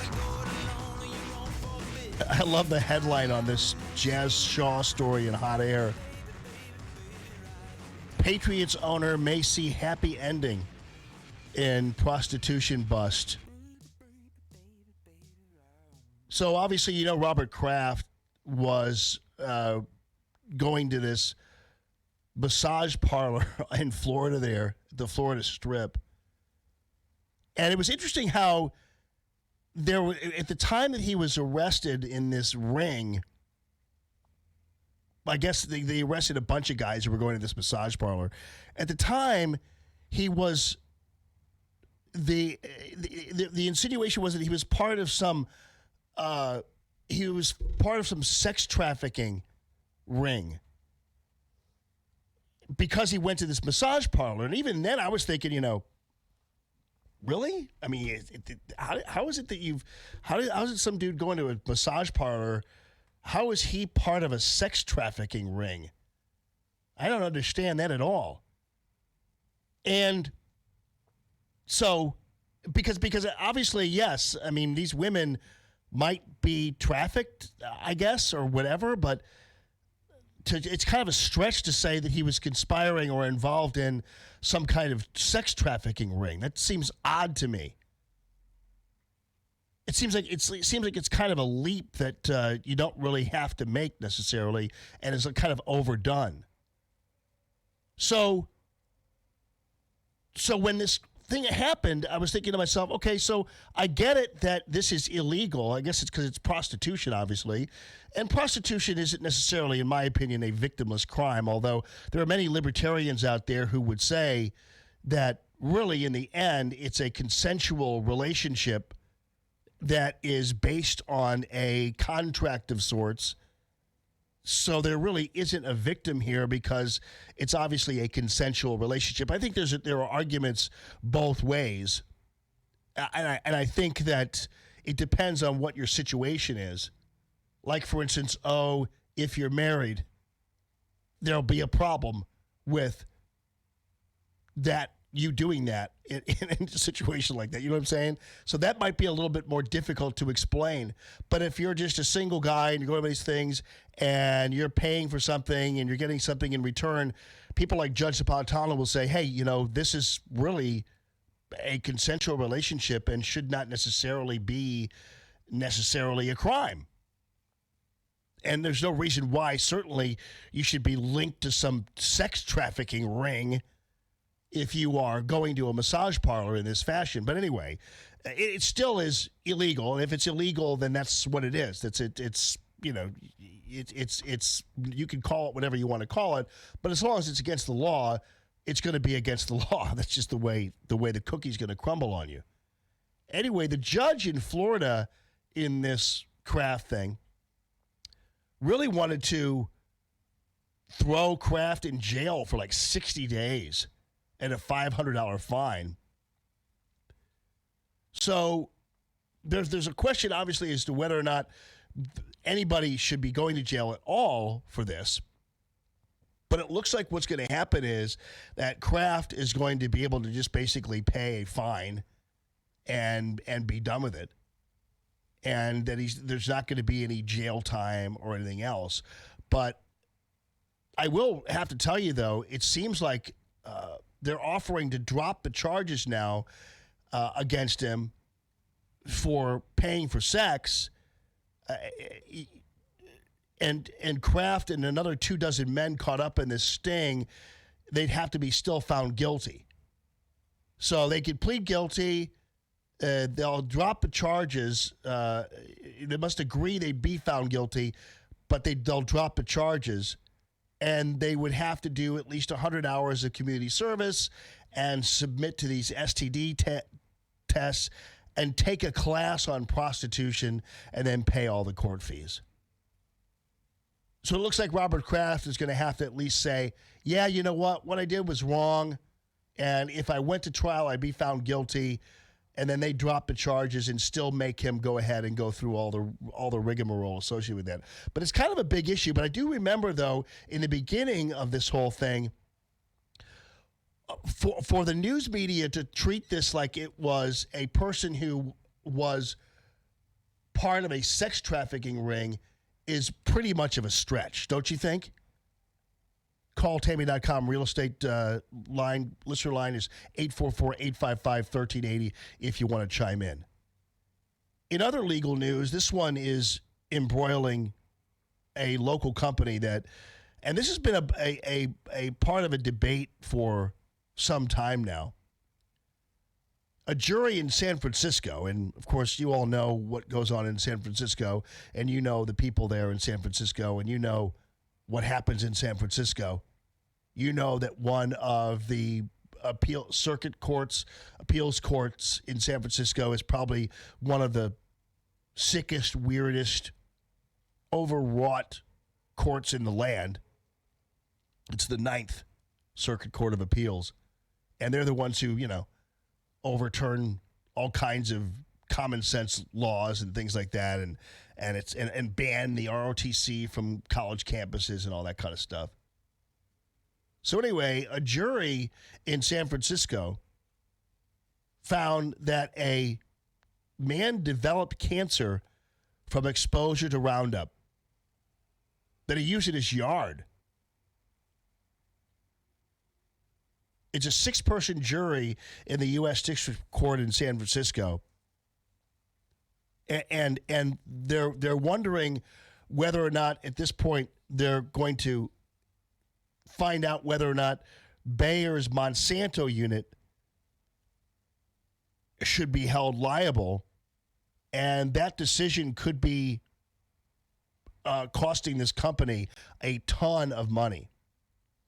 And now, of course, you're wondering, well, how when Bayer acquired Roundup, and when they decided they were going to acquire Monsanto, was there anything in their particular in their particular contract that they signed or put together? Was there anything in there that said, yeah, but you know what, if you guys get found liable for something or get in trouble for something, you're going to have to pay that, and so we're just going to have to come from some account somewhere. But anyway, this is the first of what could be thousands of lawsuits. And Roundup is the world's most widely used herbicide. It was a 2-week trial, 4 days of deliberation, And it was a situation where they determined that indeed this guy's cancer was caused by Roundup. Pretty amazing. And hugely potentially damaging to this brand new company, which used to be Monsanto. Monsanto has not really said anything at all about this yet, and probably would be better off not saying anything at this point. But the stuff in there apparently causing the cancer is called glyphosate. The active ingredient in the product that was classified in 2015 as probably carcinogenic to humans. Now, Bayer essentially did say they're disappointed in the jury's decision, but the Monsanto wing didn't say anything. So now the second phase involves the six-person jury, and they're going to determine whether or not there are damages. But 4,000 other cases are awaiting trial. So he's got this, the guy in question here has a non-Hodgkin's lymphoma. And he was the first case.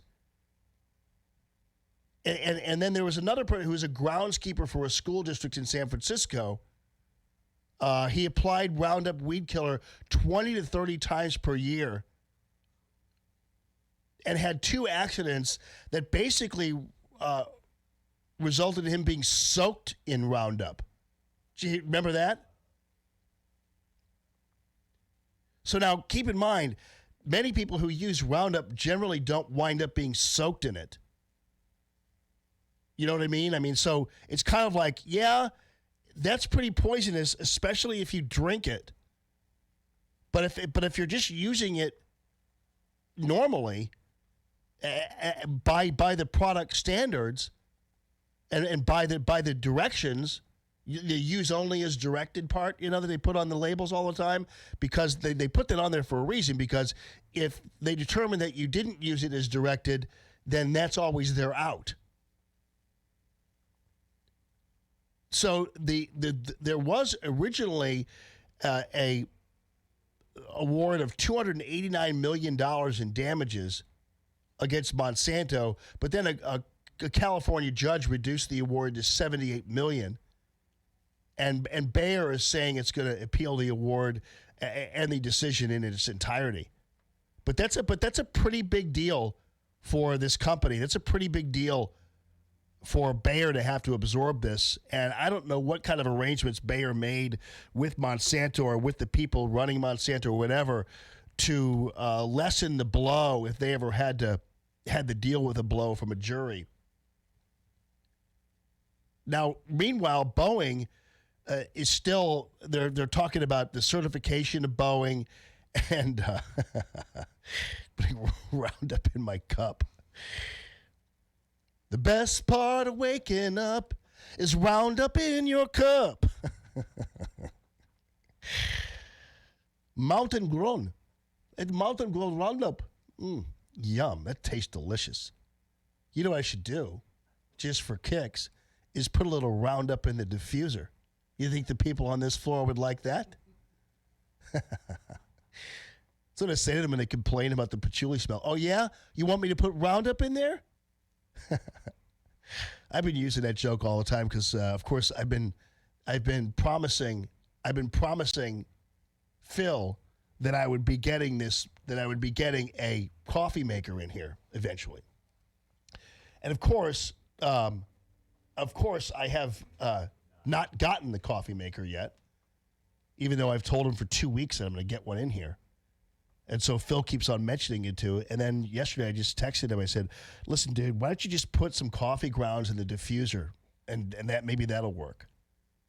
And just breathe it in. You know what I mean? That'd be the way to do it. But yeah, I'm not trying to joke about people who might actually really be affected by Roundup, but I kind of am. I mean, I'm owning that, that joke. Come on, people. Boeing, meanwhile, is now facing this situation where they have a real problem with the perception of this 737 airplane. And as you all know, I've come to the defense of Boeing. I actually, and although I'm not an aviation expert, common sense will tell you there's some difference there's got to be some difference between the people flying the planes in third world countries and the people flying the planes in the United States of America.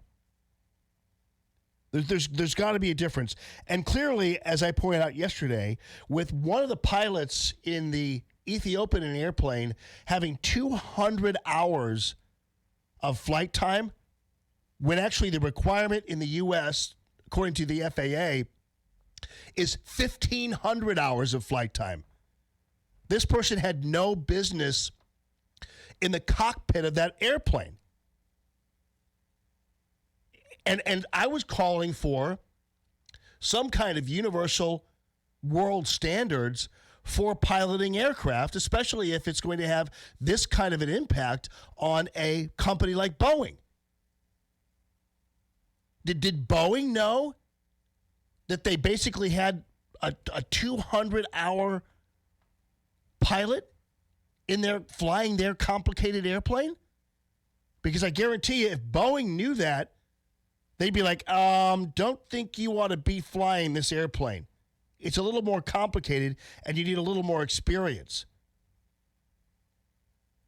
And the fact of the matter is that there's a strong possibility that this first officer who was in with the 8,000-mile captain was actually being trained. There's a chance this was a training flight.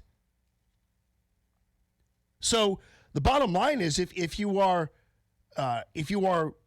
training somebody in an aircraft with 150 plus people in it that's complicated, that's not a really defensible use of an aircraft, especially when it crashes and it blows back on an entire company and maybe costs the jobs of hundreds of people and the reputations too.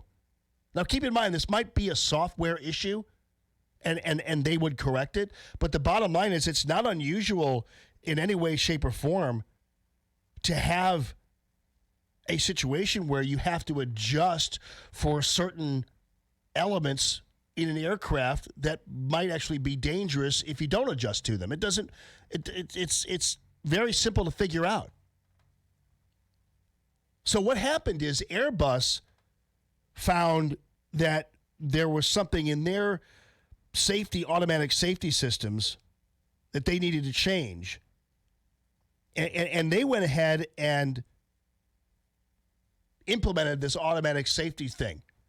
Boeing was a little slower to do that, but people were asking Boeing to idiot-proof the 737 because China would end up being the biggest purchaser of the 737 MAX 8 model, and the pilots there aren't nearly as skilled or trained as well as American pilots are. And so Boeing, the problem that I think Boeing has is it is making airplanes for well-trained pilots as opposed to making airplanes for even the dumbest among them overseas. But should Boeing have to make airplanes for dummies? And should Boeing put some kind of mandate, at least when it is in a situation where it's selling airplanes to third world countries, and say, hey, if you're going to fly our plane, you've got to have 1,500 hours of flight time as a first officer. Those are the FAA guidelines. And at least make the foreign countries adhere to the FAA guidelines. How does that sound? Is that too much to ask? Because now going back to Monsanto, you realize when Monsanto was Monsanto and not acquired by Bayer, when Monsanto sold its seeds to farmers, it had caveats on the seeds. It said, you are to use these seeds only for this particular thing and only for this particular season, and not to use them for anything else. So if Monsanto can put restrictions on the seeds it sells, certainly Boeing can put restrictions on the aircraft it sells to other countries, don't you think? I think as part of the contract, you have to insist that these airlines have well-trained pilots flying them, or you just simply are not liable anymore. That you are not using the airplanes as directed. They ought to put a label on the airplanes. Use only as directed. I don't think that's too much to ask, do you? Call the Tammy.com real estate listener line at 844-855-1380, 844-855-1380. It's Common Sense Radio. Call the show at 844-855-1380 and interact with Jamie on the calltammy.com listener line. That's 844-855-1380. More Allman in the Morning next on 1380 and 105.3. The Answer. Stuck in traffic? We've got the answer on 1380 and 105.3. The Answer. We have our first accident of the morning, and it's causing some big problems on 70 eastbound. You're jammed up from Route K to before Mid-Rivers Mall Drive.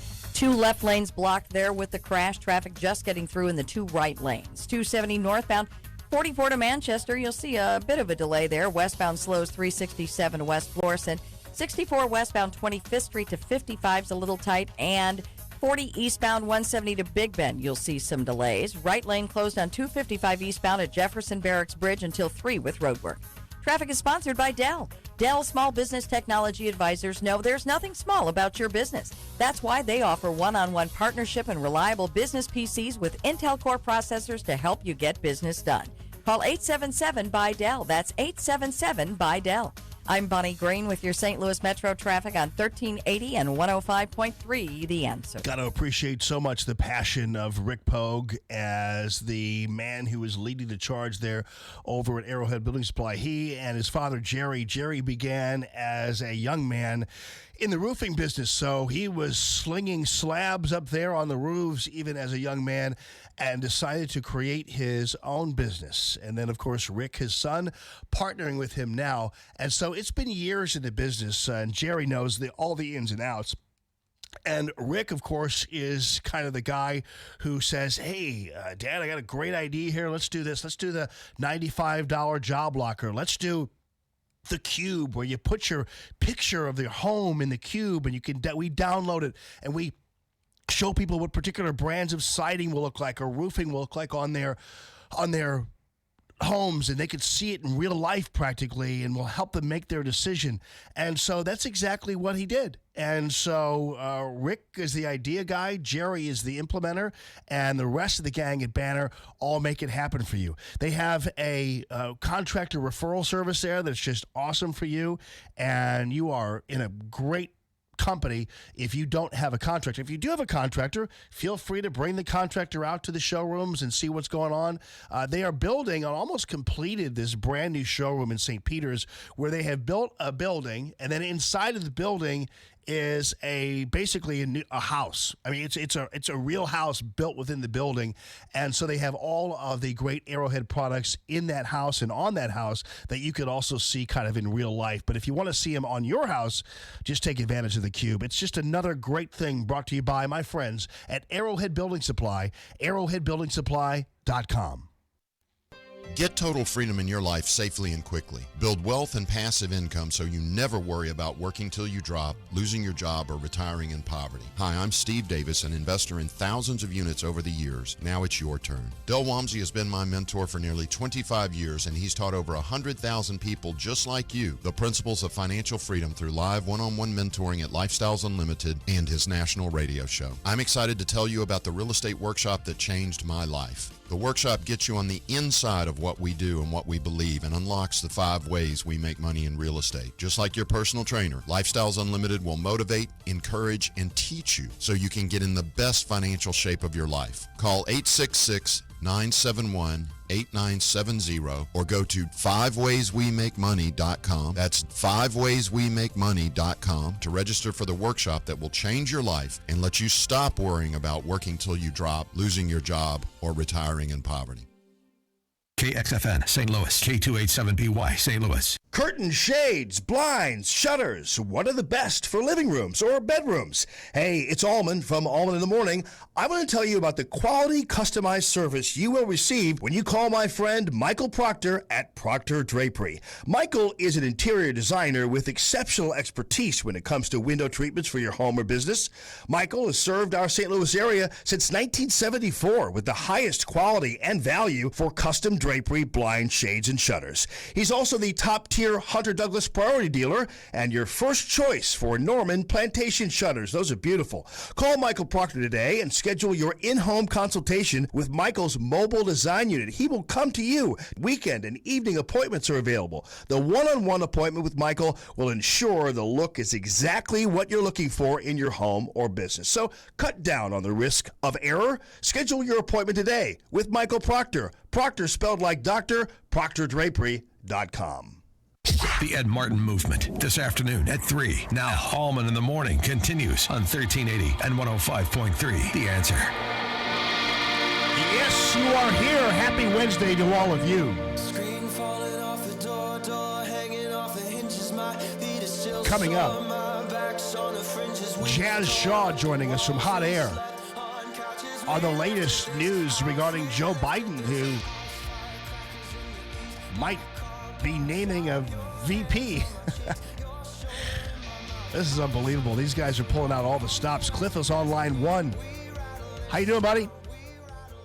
Good morning, Jamie. This is Cliff. Good morning, Cliff. How are you? I'm fine, sir. Don't you think that the Democrats are really just trying to kill President Trump with 1,000 little cuts? Oh, yeah. All these things are just trying to drive him down and see if they can get his rating down to the 30s?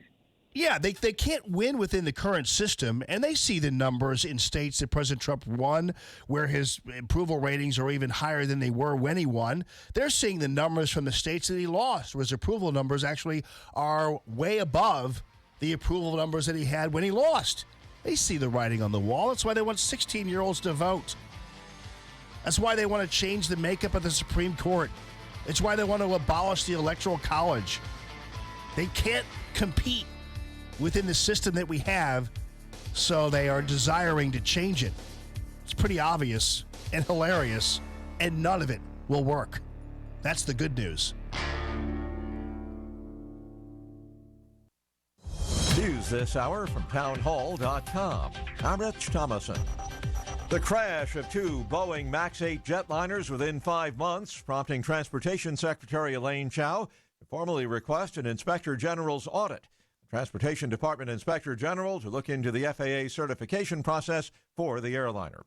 No end yet to the flooding misery across several Midwestern states where more rain is in the forecast. Nebraska Governor Pete Ricketts says this is flooding of historic proportions. This is the most widespread damage we've ever experienced in our state and our state's history. It is truly an epic disaster. Vice President Pence, who visited parts of the flood zone yesterday, says federal disaster aid will quickly be approved. The raging fire may finally be out, but there is concern about the massive amounts of thick, acrid smoke released by the 3-day fire at a chemical storage facility, a tank farm southeast of Houston in Deer Park. It'd be like putting your face in the exhaust pipe of a diesel truck and breathing it for hours and hours and hours. The University of Houston's Robert Talbot talking with KTRK-TV. A father and son, they fled the civil war in Syria, have been laid to rest in the first funerals for victims of shootings at 2 mosques in New Zealand. I cannot tell you how gutting it is to know that a family came here for safety and for refuge, and they should have been safe here. Prime Minister Jacinda Ardern says a nationwide moment of silence for the victims will be observed later this week. The FDA has now approved the first drug specifically developed for treating severe depression following childbirth. Health officials in Philadelphia say 67 people have come down with the mumps at Temple University. A second jury has linked the weed killer Roundup to a man's cancer. Hundreds of similar lawsuits pending against Roundup's manufacturer, Monsanto. Wall Street, Dow futures down 19 points. More on these stories at townhall.com. Stuck in traffic? We've got the answer on 1380 and 105.3. The Answer. An accident on eastbound 80 still causing big problems. You're jammed up from Route K to before Mid Rivers Mall Drive, where 2 left lanes are blocked with the crash. Traffic just getting through in the 2 right lanes. 270 northbound, 44 to Manchester. You'll see a slow spot. Westbound tightens up. 367 to West Florissant. 64 westbound, 15th Street to 55 is slow. 6440 eastbound, 170 to Big Bend. You'll see a delay. Westbound side, Hampton to Laclede Station Road. A little bit tight there, too. Traffic is sponsored by Dell. Dell Small Business Technology Advisors know there's nothing small about your business. That's why they offer one-on-one partnership and reliable business PCs with Intel Core processors to help you get business done. Call 877-BUY-DELL. That's 877-BUY-DELL. I'm Bonnie Green with your St. Louis Metro traffic on 1380 and 105.3 The Answer. 1380 The Answer. Weather. Mostly cloudy today. Expect a brief shower or two this morning, followed by clouds giving way to sunshine in the afternoon, high 53. Clear skies as we head into the evening, low tonight falling to about 37. Another sunny day for Thursday, high 53. I'm Madison Baggett with your St. Louis Metro forecast on 1380 and 105.3 The Answer. I'm Keith Peters in for Lou Dobbs. Supreme Court hands immigration victory to President Trump. Ford shifting 550 jobs in Kentucky, and Bill O'Reilly's releasing a new book. Those stories next. Have you ever seen a pest controller spraying chemicals in your home? It makes you wonder, if their chemicals are safe, then why do they suit up and wear respirators only to leave you to walk back in unprotected? G'day, I'm Scott from Plug-in Pest Free, and I'm here to tell you there's a better way. In an age where we now have the choice to drive electric cars, you too can electronically rid your home or business of unwanted rodents and pests. The answer is Plug-in Pest Free. 100% chemical-free, Plug-in Pest Free is your safest bet for your family and pets. Our bestseller, the Plug-in Pest Free Pro, will cover up to 4,000 square feet. Now that's fair dinkum.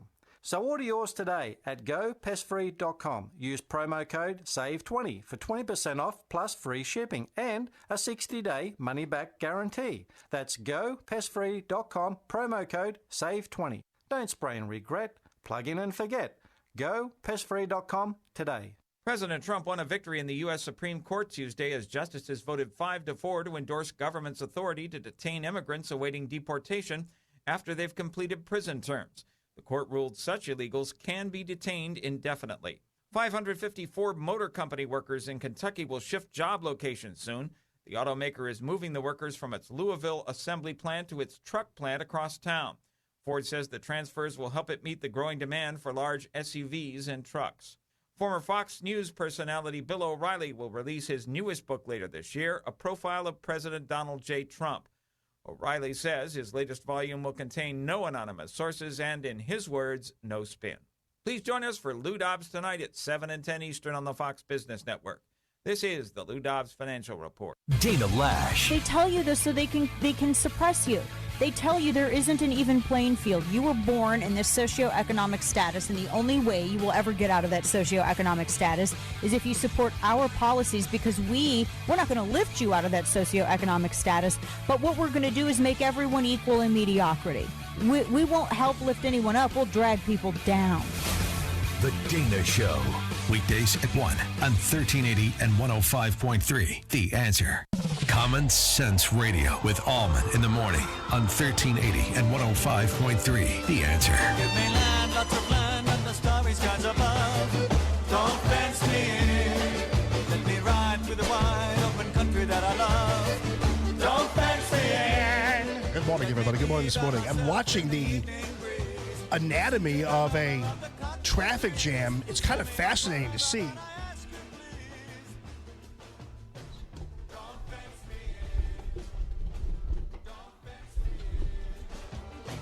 Just turn me loose, let me straddle my old saddle underneath the western skies. I had to adjust my microphone. Who comes in here and does that? Better not mess with my microphones. You think patchouli smells bad? Wait till I put whatever I want to put in that diffuser. Leave my microphones alone. What people were doing. Anyway, I'm watching the anatomy of a traffic jam there outside the window here at the studios in Brentwood. And so I'm seeing the big accident on, if you're in traffic on on 170 going both north and south, you're basically, it's a two-car accident, and they must have the entirety of the ambulance, fire, and police force out there. I mean, it is, I don't know the extent of the accident.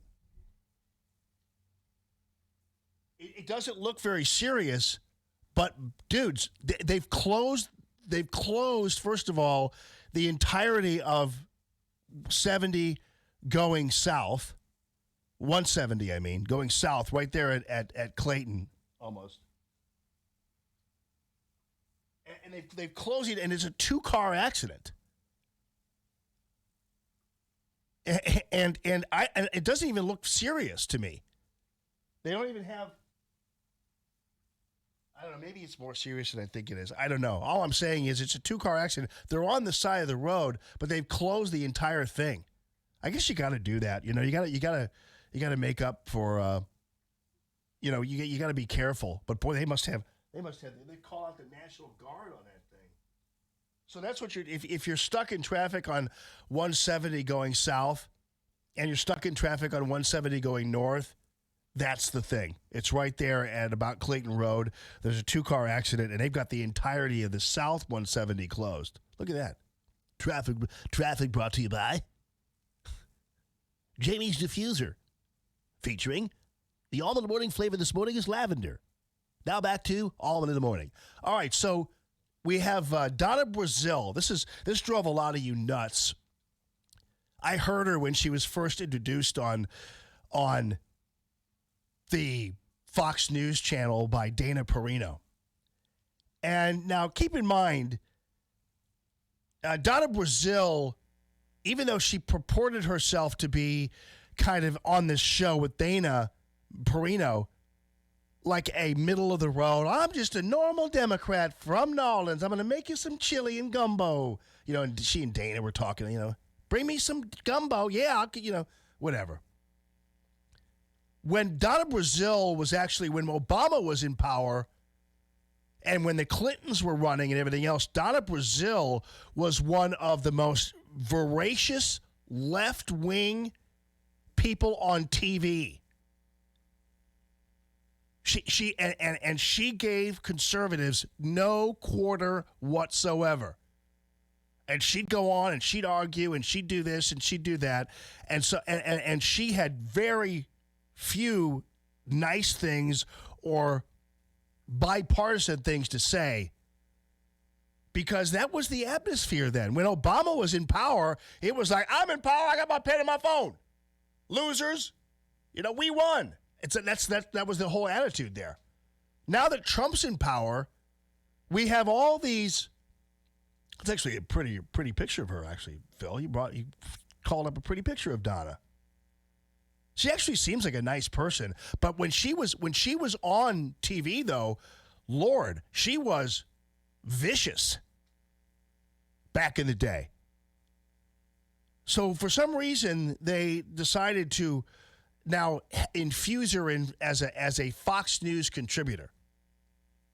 And obviously, as you all know, Fox News is just fine, thank you very much, the way it was. But they're just bending over backwards now because they're so stung by the criticism that they're some kind of right-wing news network, which I never considered them to be. They have conservative and right-wing commentators on in the evening time, and that's great. I'm glad they do. But that's okay. I mean, CNN does the same thing, but you don't see CNN trying to kind of infuse a bunch of conservatives in their thing. They have Rick Santorum, who gets eaten alive on 9-member panels on a regular basis. So this whole love fest with Donna Brazile, I don't know what Fox News is trying to do, but they are watering themselves down. Their network, they have a place, and obviously the journalists on there ought to be journalists, and they are. You've got. I think Brett Baer is still a very even-handed guy. I think Martha McCallum is too, although she has an edge to her, which I like. Shepard Smith and the rest of the crew there, come on, man. They're all kind of pretty left-wing. Shepard Smith is. There's no you don't have to have Donna Brazile on to try to, even yourself out a little bit. But they do. And so it's turning a lot of you off to Fox News because you know where to go when you need opinions from Donna Brazile, right? You go to CNN, you go to MSNBC. Well, it's so weird. You have there's enough representation in the regular media of left-wing gunslingers. You could get that anywhere, which is why it was always so special to have the Fox News vibe, because they seem to just be more balanced, obviously, and telling the other side of the story. But now they're watering down even the other side of the story by infusing a bunch of people on who, we could get that anywhere. So, I mean, that's kind of, I know a lot of you make the argument, the same argument to me when I have Mark Kaysen on. I don't need to listen to Mark Kaysen because I can get that crap anywhere. But you can't get it anywhere when you can't get me barking down his throat anywhere or slapping him around anywhere. But they're not slapping Donna Brazile around. She's now the queen over there at Fox News. Dana Perino was like kid gloving her and asking her to make her some soup. It's like, blech. Really? Make sure you now make me some whatever she was doing. I don't know. I guess Donna Brazile's from New Orleans or something, right? I can't wait to try your gumbo. It's like, oh, Lord, please. And Dana Perino, I don't have very little use for her anyway, but nonetheless. I thought it was ironic that in the same news cycle that they announced that Fox is like banned from the CNN debate. Here comes Donna Brazile, who cheated on, told the questions or whatever. Oh, yeah.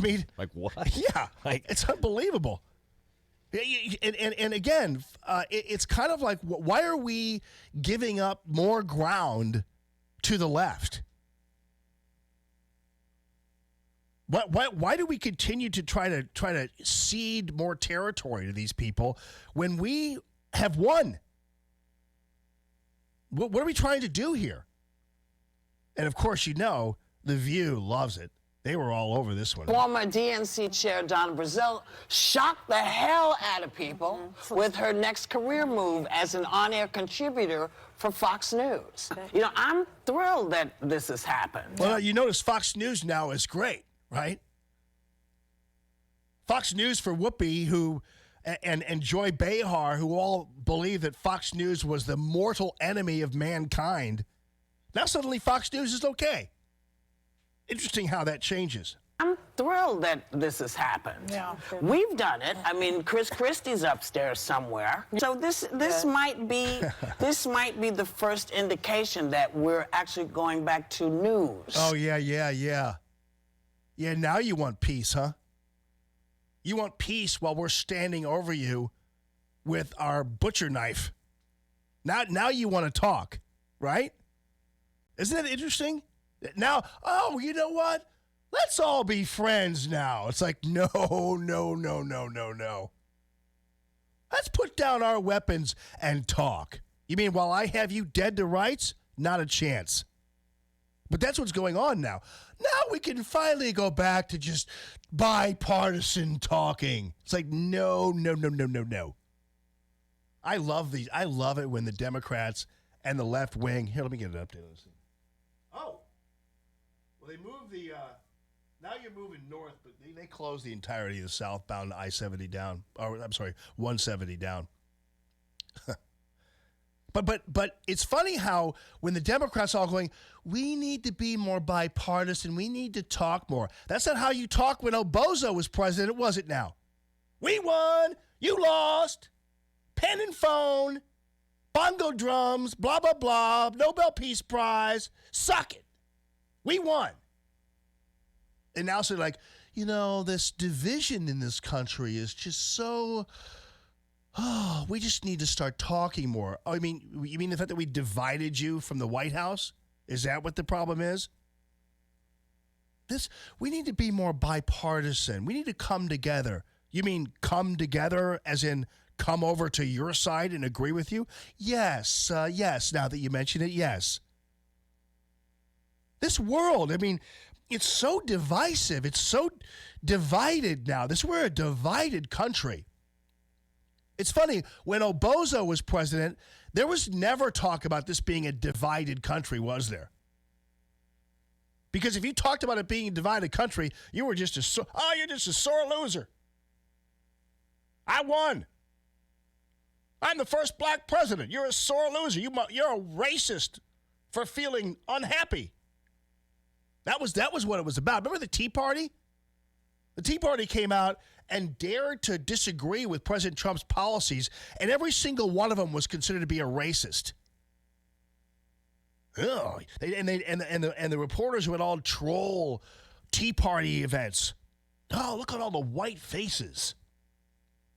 Then you remember when Obozo was running, and they'd go to all of his campaign events and everything else, and people were like, look, all the people who are so happy and hopeful for the beautiful United States of America with the black guy. Everybody's happy. Then we go to a Trump rally. It's like, look at all those scowling, mean, racist, unhappy, grievance faces out there. Why aren't they happy? America's already great. They're just racist. Yeah, that's what we got. Don't you guys remember that? It now sounding like The View. Oh, now we can finally go back to news. Baloney. Because you just want to go back to the time when you were not getting your butts kicked all the time, which is what's happening now. Maybe if we just all came together. You mean all come together so that I fall asleep and you put a pillow over my face and suffocate me? No way. I'm not getting in bed with you. But that's what's going on now. Oh, we can be just one big happy family, yeah. Or now they're on to the let's just change all the rules now. It would be better for the country. 16-year-olds can vote. They should be able to vote. Why? Because they'll vote for you? Yeah, kinda. Yeah, exactly. So you can indoctrinate them in school. So that Mrs. Johnson, the history teacher, can encourage them to vote for Hillary. But yeah, I love this now. They all are on the losing end, and suddenly they want peace. Me that Fox channel is not allowed to host the primaries, the Democratic primary. Mm-hmm. Yeah. So maybe this is their way of getting back into the good graces debates, of the Democrats. It's possible. She's been appearing on Fox. Yeah, and maybe Joy's on to something too. Because she's suspicious too.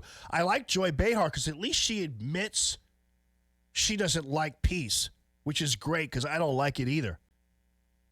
And I'll box that kangaroo all day long.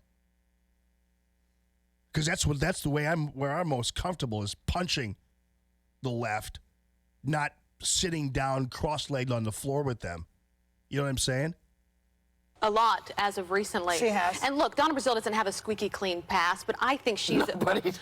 Nobody does. No. But I think she's a very smart person. Yeah. And I say kudos to her because that's not going to be an easy role for her. The audience, much of them are not going to be on her side. And kudos to Fox because she was quite critical of Fox over the years about a number of things. And I think what they're trying to do, to your point, is we need more debates. We need more of this, what we do at this table, of being able to disagree respectfully and for people to take something away from that. I don't see a whole lot of I don't see a lot of respectful disagreement on The View.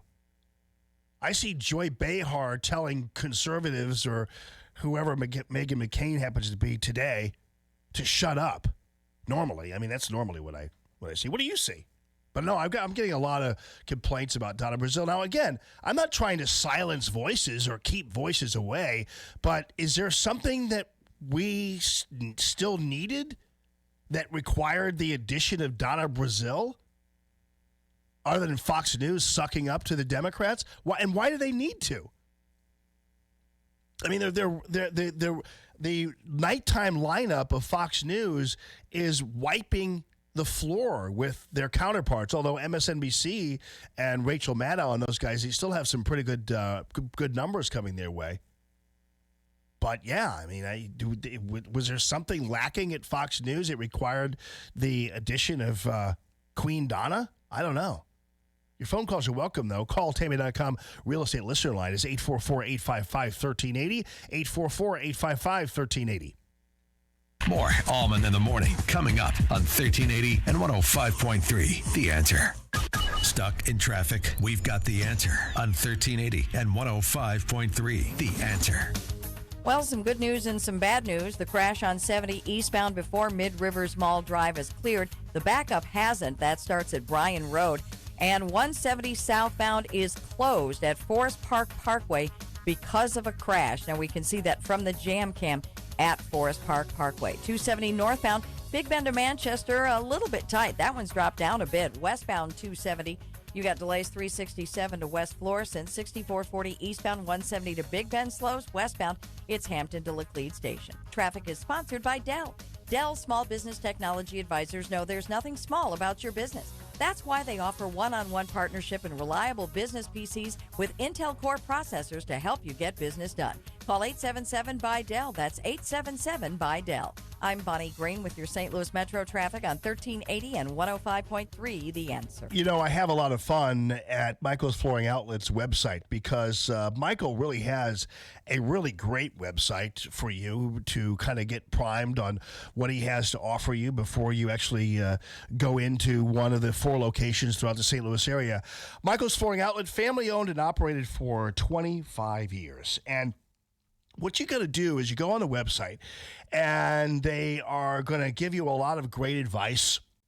For instance, on the hardwood styling trends and the numbers of style. I'm going to just click on the hardwood button there. And I have 797 results for hardwood flooring.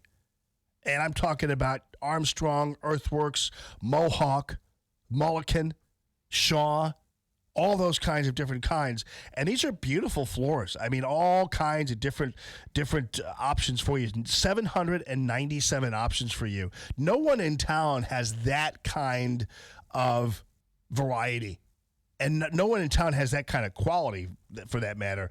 And I'm also going to go to the laminates, and I'm getting almost 400 different styles there. I'm getting onto the carpet, and I've got 3,497 different results for carpet. So you got the Dixie Home, the Dreamweaver, the Mohawk, of course, and the Stanton, all those different kinds of flooring options for you. All of it very high quality. And Michael has installers that know everything there is to know about each individual kind of flooring. So you're going to get guaranteed excellent installation, because that's really the key too. There's no sense in investing in beautifying your home with brand new floors when they might not be installed properly. And that's an art. And Michael's Flooring Outlet has the artist. Started with $700, Michael did 25 years ago, and now 4 different locations throughout the St. Louis area, and now also back to supporting the Allman in the Morning Show and Common Sense Radio. MichaelsFlooringOutlet.com. Larry Elder doesn't understand what Congress is doing. 12 Republicans joined with the Democrats to block Trump's national emergency border declaration. If this is about national security, and the president can make a straight-faced argument that he is, and he can, and has, I don't get it. The Larry Elder Show. Weeknights at 5 on 1380 and 105.3. The Answer. Breaking news. Stimulating talk. By the way, speaking of shows... On April 5th, don't miss The Best of Enemies, starring Academy Award nominee Taraji P. Henson. I play Ann Atwater, a civil rights activist who was able to approach hate with love. And Academy Award winner Sam Rockwell. All the better is you don't get in my way. Well, I'm gonna get in your way. If you change one heart, you can change the world. I had a revival. Then you ought to know, same God made you, made me. The Best of Enemies, based on the untold true story. Rated PG-13. May be inappropriate for children under 13. In theaters April 5th.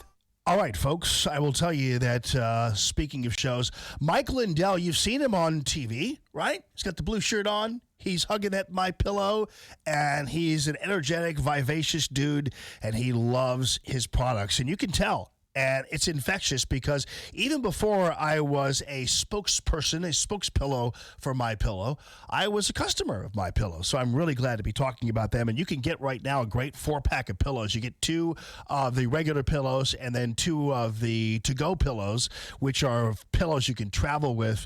And the MyPillow product is excellent. It is going to really improve your night's sleep. And also it is going to contour to every little specialty that you need when you have to sleep. And so these hard pillows, these pillows that are sometimes even too soft, to this, to that, the MyPillow is perfect for you. Also, by the way, I want to let you know about the Dream Sheets. These are Giza Dream Sheets. These are from Sahara Desert, Nile River, and Mediterranean Sea area, where they grow the best cotton you're going to find because the conditions are so awesome for that. So now the Dream Bed Sheets are made with this long staple cotton, and they're the most comfortable sheets you're ever going to own, and they're going to sleep you coolly. And now when you mention my name, when you dial a certain number, I'm going to give you in just a second. When you mention my name, you are going to be the recipient of 30% off on these Dream Sheets, and they are exquisite. 800-964-3187, 800-964-3187. The promo code is Jamie, or check it out at mypillow.com/Jamie. Hey, want to talk with Jamie? Call 844-855-1380. 844-855-1380. And interact with Common Sense Radio. This is Allman in the Morning on 1380 and 105.3. The Answer. Yes, indeed. Jazz Shaw on the way from Hot Air. The Democrats are trying everything, you know. They're back to the Confederate statue campaign. They want to change the Supreme Court. They want to abolish the Electoral College, or at least modify it. They want babies to start voting. And now the new tactic might be to announce your running mate ahead of time. That's the thing. So Jazz Shaw is going to talk to us about that in just a little bit, about a few minutes from now. And also, we've got another temper tantrum from Jim Acosta to tell you about. I know you normally try to avoid him like the plague, but we've got that for you. We've got the high school classmates of this Laughlin chick's daughters who are now speaking out in the wake of this whole college entrance cabal. We've got that going for us. And we've got actually Joe Scarborough, a Republican, claiming that he too thinks it's time to get rid of the Electoral College. So this should be fun coming up. With SRN News, I'm Rich Thomason in Washington.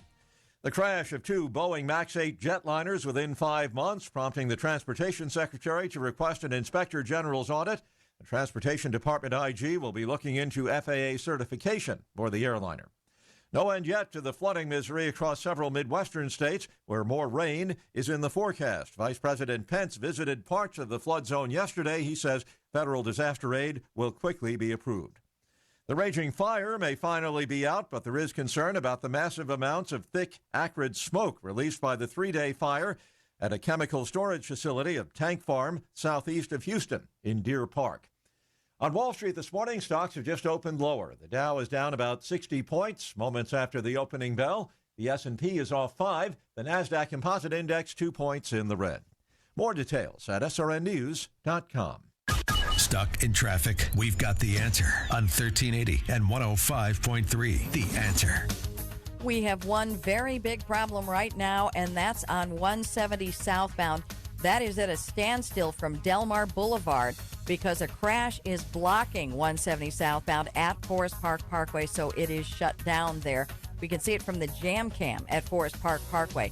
All of our delays are gone. We do still have that flood warning in effect until further notice for the Mississippi River. And you've got roadwork closing a right lane on 255 eastbound at Jefferson Barracks Bridge until 3 o'clock. Traffic is sponsored by Dell. Dell Small Business Technology Advisors know there's nothing small about your business. That's why they offer one-on-one partnership and reliable business PCs with Intel Core processors to help you get business done. Call 877-BY-DELL. That's 877-BY-DELL. I'm Bonnie Green with your St. Louis Metro traffic on 1380 and 105.3. The Answer. 1380, The Answer. Weather.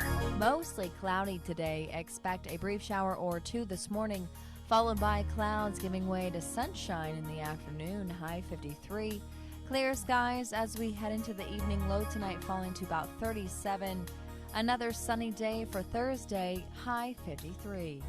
I'm Madison Baggett with your St. Louis Metro forecast on 1380 and 105.3, The Answer.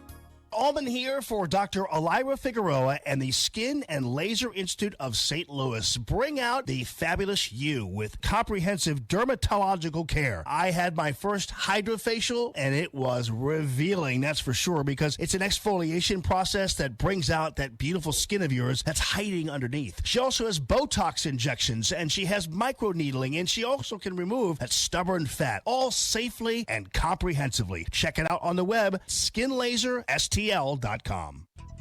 Share, like, comment, tweet.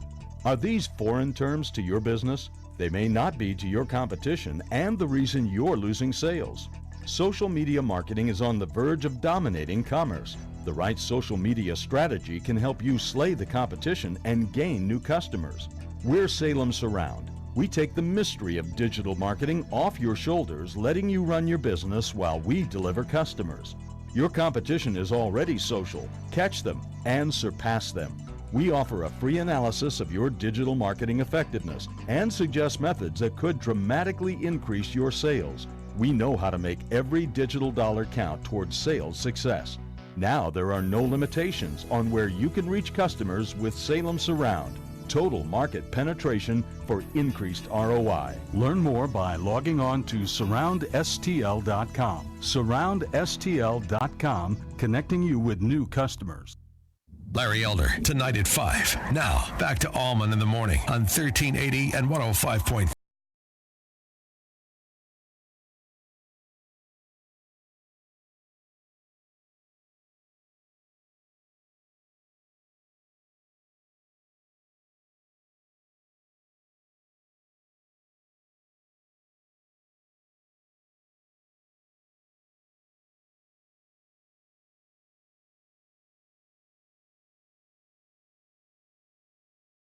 And of course, you have seen, the Democrats pulling out all the stops. They ultimately they're going to probably begin raiding daycare centers for voters. We'll see.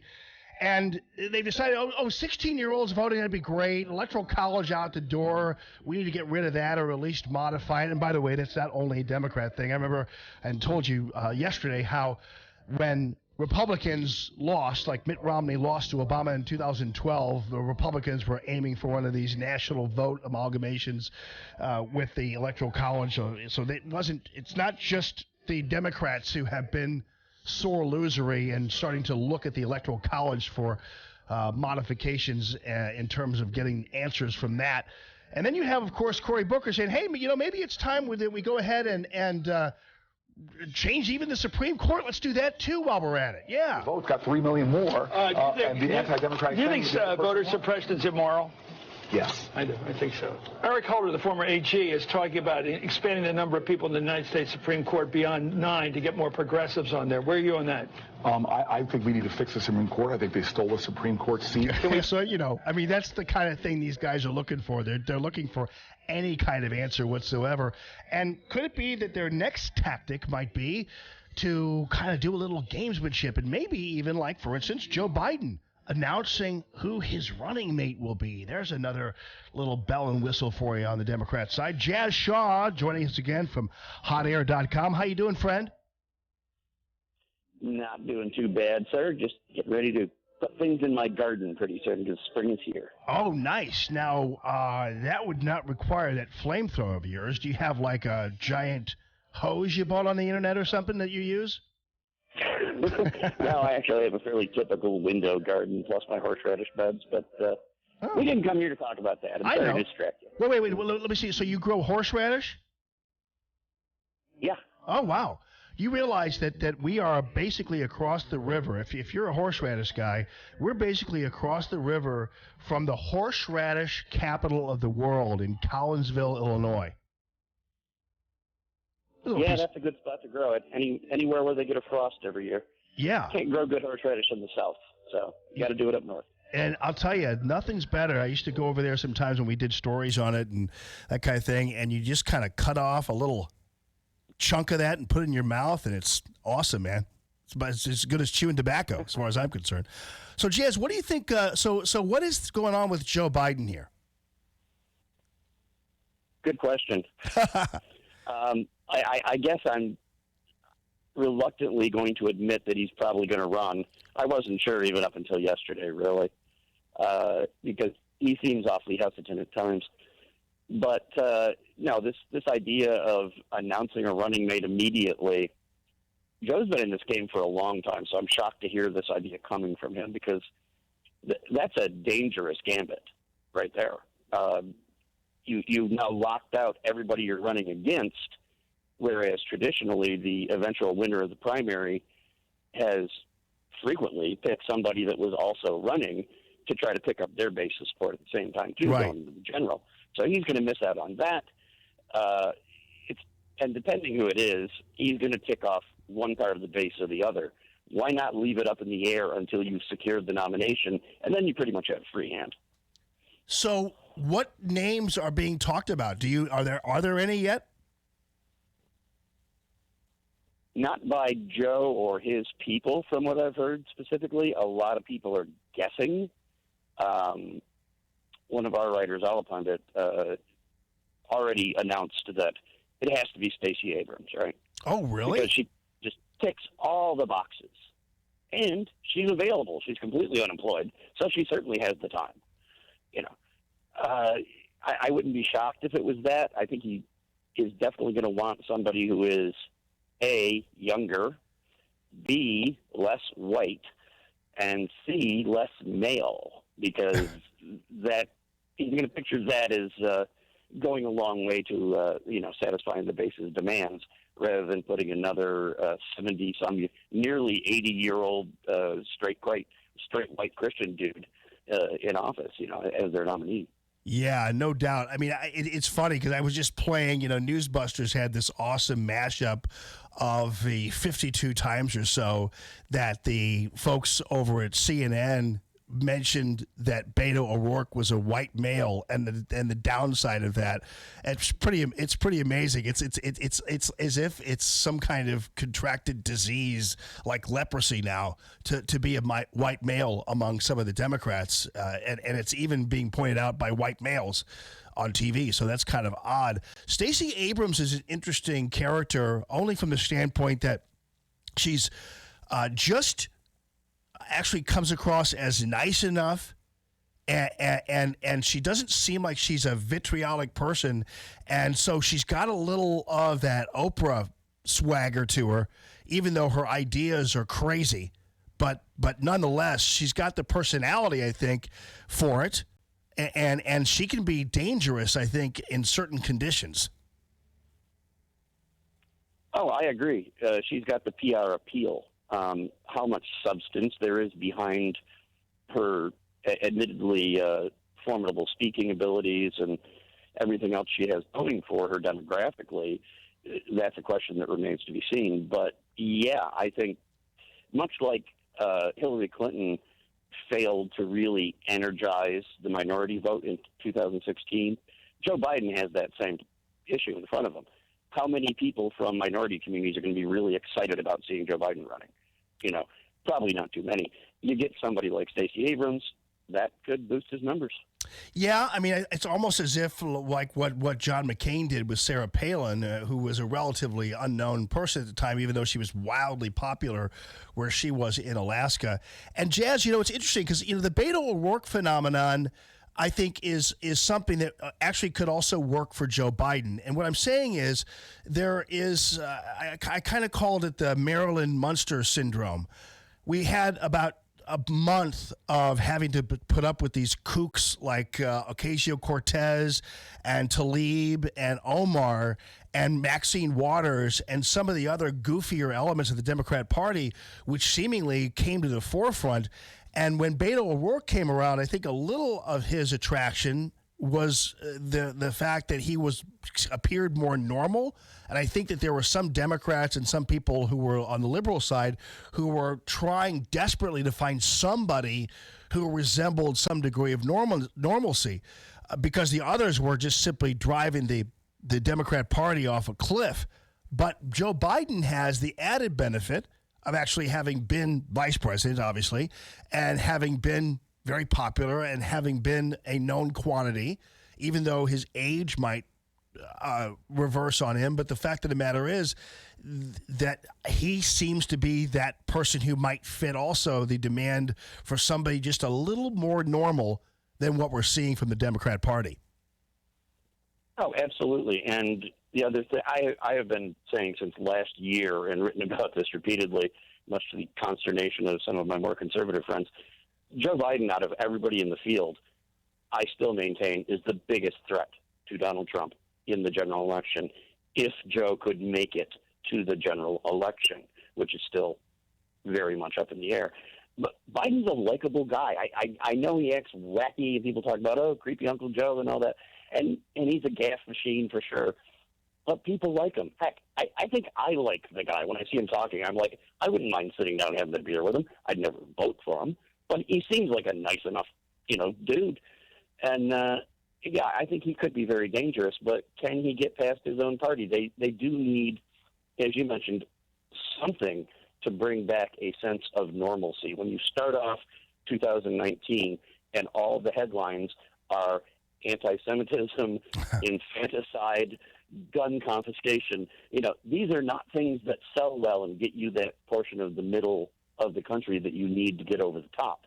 So, yeah, they need to line up somebody that's a little, not quite so much at the front car of the crazy train. Yeah, right, exactly. And, it's funny because, Joe Biden's really actually kind of fun to make fun of because he's just so classic, kind of, we call him Camaro Joe around here. So he's just that guy who you just envision having a bourbon in his hand and a Kent in his other hand, Kent cigarette in his other hand and a search in his mouth and sunglasses, and just kind of like he's got that kind of swagger. And I remember I will never forget watching, I believe it was in 2008, his speech at the Democratic National Convention, and thinking to myself, oh man, this race is over. Because the guy has actually a fairly compelling personal story. And so, I totally agree with you that makes him more dangerous. And I agree with you too that I could see sitting down and having a beer with him and making fun of each other and just having fun. So that also makes him more dangerous because he's got that kind of personality. Yeah, the other big factor we shouldn't forget either is that there are two people, and they are currently the two running away with it, poll leaders amongst the Democratic field or potential Democratic field, Biden and also Bernie Sanders to a lesser degree. They've got something that the rest of the field doesn't. They have hard, baked-in experience running a grueling 50-state campaign. They have a large donor network. Biden can tap donors without having to worry about it. No problem. He has a big team that he's had for years that have experience in national campaigns. And you've got a bunch of amateurs compared to them and the rest of the field. They're generating a lot of heat on cable media, but most of them have no idea what they're in for because they've never run a 50-state campaign, and they do not all have staffers available to hire who have that kind of experience. And we've seen in the past, when you get somebody out there for the first time, going to that rodeo, it can be rough, and the screw-ups are easy to make and can be devastating. Yeah, and I would imagine too. I mean, in the off chance that I guess in the event that he does wind up running, I would imagine that ultimately, he's going to have that kind of network behind him, and that he just kind of has this already built-in. Just add water. There's Joe Biden. And what's odd about this whole thing is that even though he threatened to take Trump behind the school and beat him up or I don't know what he was talking about, but it seems to me that I don't think those two guys generationally, obviously, and I think personality-wise, are that far apart. I mean, I actually think those two in any other venue would probably wind up getting along personality-wise. Probably, but we'll never know, because if they're going to be in this confrontation, then everybody's going to have to toughen up. Oh, yeah. And at least look that way publicly. I think Biden will still come off more friendly. Yeah. Than most of the field he's running against from what I've seen so far. And he'll certainly come off more friendly and likable than the president, except to the president's base, because obviously President Trump throws out a lot of red meat, not just to make his base happy, but also to anger his opponents and his critics. He doesn't make any efforts to whitewash anything or mollify the middle or anything like that. He turns up to 11 24/7. And Joe Biden, not so much. Now, yeah. He can talk to people who disagree with him and come off sounding very rational, even if, like me, you probably don't agree with any of the positions he's taking. Right. He can put it out there in a saleable fashion. Yeah, he won't be. I got a couple more things I need to talk to you about while I have this great mind here from Hot Air, Jazz Shaw. One thing is I can see why Democrats, especially the Joe Biden Democrats, and maybe see some of the other, I guess, for lack of a better term, mainstream Democrats, I could see why Bernie Sanders is kind of stuck in their craw, because I don't know this because I don't have any polling data in front of me, but I would venture to guess that there were a lot of people who were so upset over how Bernie Sanders was wiped away from the Hillary Clinton campaign, and that I would venture to guess that there were some people, Bernie Sanders supporters, who did not vote. Because I'm noticing in some polling in Wisconsin that recently came out showing that Bernie Sanders is very popular there. And of course, President Trump winning Wisconsin, something tells me that there are some Bernie Sanders voters who didn't show up at the polls and hurt Hillary because they just wanted to stand by and watch her fail because they were so upset about the treatment of Bernie Sanders. And that might happen again. Well, some that didn't vote, but I would also point out, and we were looking at these numbers in the aftermath of the 2016 election, there were others who I firmly believe were Bernie Sanders supporters who did vote, but they went out and voted for Jill Green. Oh. What was her name? I know you're talking about. Yeah. And she, and the ones you mentioned, particularly in Wisconsin and in Michigan as well, she way overperformed her polling. I mean, she was only polling at like 2% or 2.2 or something. And in at least one of those states, and go double check me on this, she had like 5%. Right. Not nearly enough to challenge anything, but that 5% very well could have been what sunk Hillary, and that may have been because she's also, a very libertarian-leaning, those kind of crazy positions they come up with. She was not ideologically that far away from Sanders, so I think that would have been an easy fit for them. Yeah. Okay. And now one more question, and I want to run this by, because I've been talking about this a little bit of late just with my audience, but I'd like to run it by somebody like you who kind of has a national viewpoint of things. I was wondering whether or not there's a possibility, and actually I think there's a strong one. I was wondering whether there's a possibility that Mike Pence, in going up to 2020, might actually willingly detach himself from the Trump campaign, and that President Trump then, to just simply adjust to the new frontier of 2020, would have Nikki Haley as his running mate for 2020. Do you think that's possible, or do you think that's just wildly crazy, or what do you think? I think you're suggesting a course of action that has been suggested by a large number of conservative writers at various times, because her day appears to be coming. And if you ask me to pin down an answer and say there's eventually going to be a female president of the United States, who's going to be the first one? She has to be in your top 2 or 3. Yeah. Of who that's most likely to be. And man, her favorability, she is just, very, very saleable to the middle. And plus you bring in, we've got a woman on the ticket, somebody who would probably be in waiting, and could potentially be the first female president, all that going for him.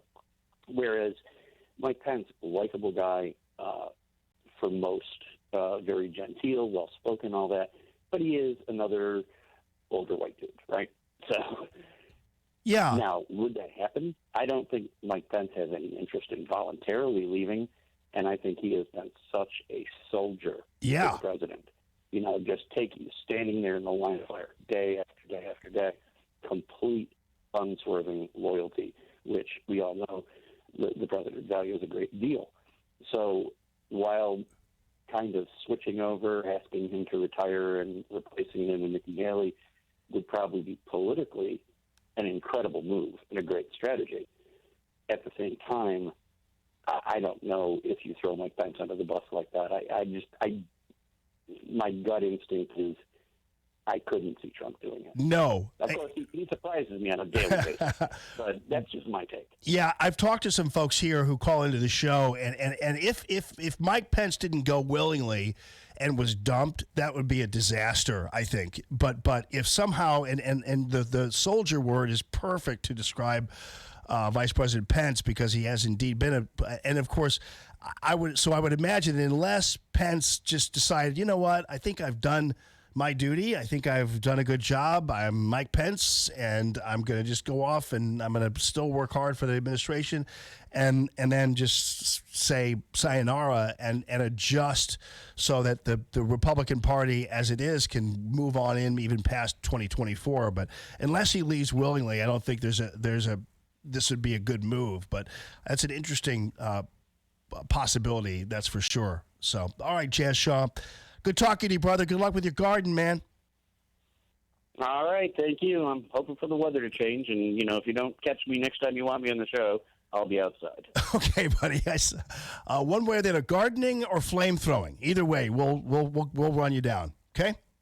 Either way, I'll send you a video. All right, brother. Thanks a ton. That's Jazz Shaw from hotair.com. Good group of people over there, and really interesting. I love covering all those bases with these guys because that's what people are talking about. And again, I'm with you because I know I'm going to get slapped by, I think it's Bob, who I'm not suggesting that Mike Pence be dumped from the ticket. I think that would be bad. But I am suggesting that Nikki Haley is a player. Your phone calls are welcome. Call Tammy.com. Real estate listener line 844-855-1380. More Allman in the Morning coming up on 1380 and 105.3. The Answer. Stuck in traffic? We've got the answer on 1380 and 105.3. The Answer. Well, accidents not going away anytime soon. Now we have two right lanes blocked at 170 southbound at Forest Park Parkway. The backup to Olive Boulevard, but traffic is now getting through in the left lane. We can see it from the jam cam at Forest Park Parkway. We have a crash on 30 eastbound after 141. That one blocks the right lane. And we've got construction. Right lane closed on 255 eastbound at Jefferson Barracks Bridge until 3 o'clock. And the on-ramp from Lucas and Hunt to westbound 70 closed with roadwork until 2. Traffic is sponsored by Dell. Dell Small Business Technology Advisors know there's nothing small about your business. That's why they offer one-on-one partnership and reliable business PCs with Intel Core processors to help you get business done. Call 877-BUY-DELL. That's 877-BUY-DELL. I'm Bonnie Green with your St. Louis Metro traffic on 1380 and 105.3 The Answer. Just talked to Matthew Mitchell yesterday, and of course Matthew's a really good friend of mine and I'm a longtime supporter of the Allman in the Morning show. And I got to tell you, he is so passionate about you. He's so passionate about helping you. He's so passionate about the show. And I got to tell you, he is doing all that you need when it comes to your insurance needs. And so you don't have to go anywhere else once you've gone to Matthew. And certainly you won't go anywhere else once you have him run by your home insurance or your car insurance policies. And when all is said and done, he's going to look at your policies and he'll say, you know what, you're paying way too much for your home insurance, way too much for your car insurance, and your deductibles are way too high. I can get both down, your premiums and your deductibles, and we can make things happen for you. And you'll tear that up. And he also may be able to inform you of a little known fact that the reality is you you don't have a contract with the other insurance agencies. And if you do, that's kind of weird. But you can tear that baby up anytime you want to and go to Matthew. And I guarantee you will once you let him let you know what he can do for you. It's the Matthew Mitchell Allstate Agency, 855-QUOTE-ME. And he also has the Young Driver Program, okay? This is for you young drivers. And I got to tell you, it's so expensive to insure these little ones. And he makes it different. He's changed the game when it comes to insuring young drivers. Also, don't forget about life insurance as well. I have all three with Matthew Mitchell and the Matthew Mitchell Allstate Agency, 855-QUOTE-ME. Business owners, self-employed, part-time employees, are you struggling to pay your bills because you no longer can afford your health insurance? Hi, it's Mike Gallagher. With Obamacare premiums skyrocketing, higher deductibles, and shrinking networks, let me introduce you to Dryden Camus Insurance Agency as the answer, the solution. Dryden Camus Insurance Agency has non-Obamacare ACA-compliant plans that do not fund abortion. There's no enrollment period, and you don't have to pay for expensive extras like pediatric dentistry or maternity care. Contact Joyce at Dryden Camus Insurance Agency and start saving up to 60%. Call 877-695-0245. That's 877-695-0245, or just go to kddi-ins.com. Cut through the confusion and save money with Dryden Camus Insurance Agency, serving Missouri and Illinois. This is the answer. This is the solution. Dryden Camus Insurance Agency. Just go to kddi-ins.com. KXFN, St. Louis, K287BY, St. Louis. Rick Pogue here with Arrowhead Building Supply, the region's #1 specialty exterior building supplier. Arrowhead has the widest range of exterior products, from the most economical and commodity items to our highest-end outside elegance collection. If you need a contractor, Arrowhead supplies products to hundreds of the best contractors and builders in the business. Call us for a contractor referral and rest easy. The Arrowhead Cube Home Visualizer tool means you can upload an actual photo of your home and change it with just a touch of your finger. Now you can be 100% confident in your selections before they are installed in your home. Our product showrooms are the largest and most beautiful in the industry. We make it simple to experience a full range of siding, roofing, window, door, deck, and even stone options for your home or business. Check us out at arrowheadbuildingsupply.com or visit an Arrowhead showroom near you today in St. Peters, Missouri, Peewee, Missouri, and Fairview Heights, Illinois. Arrowhead Building Supply. Building supplies for building success. arrowheadbuildingsupply.com.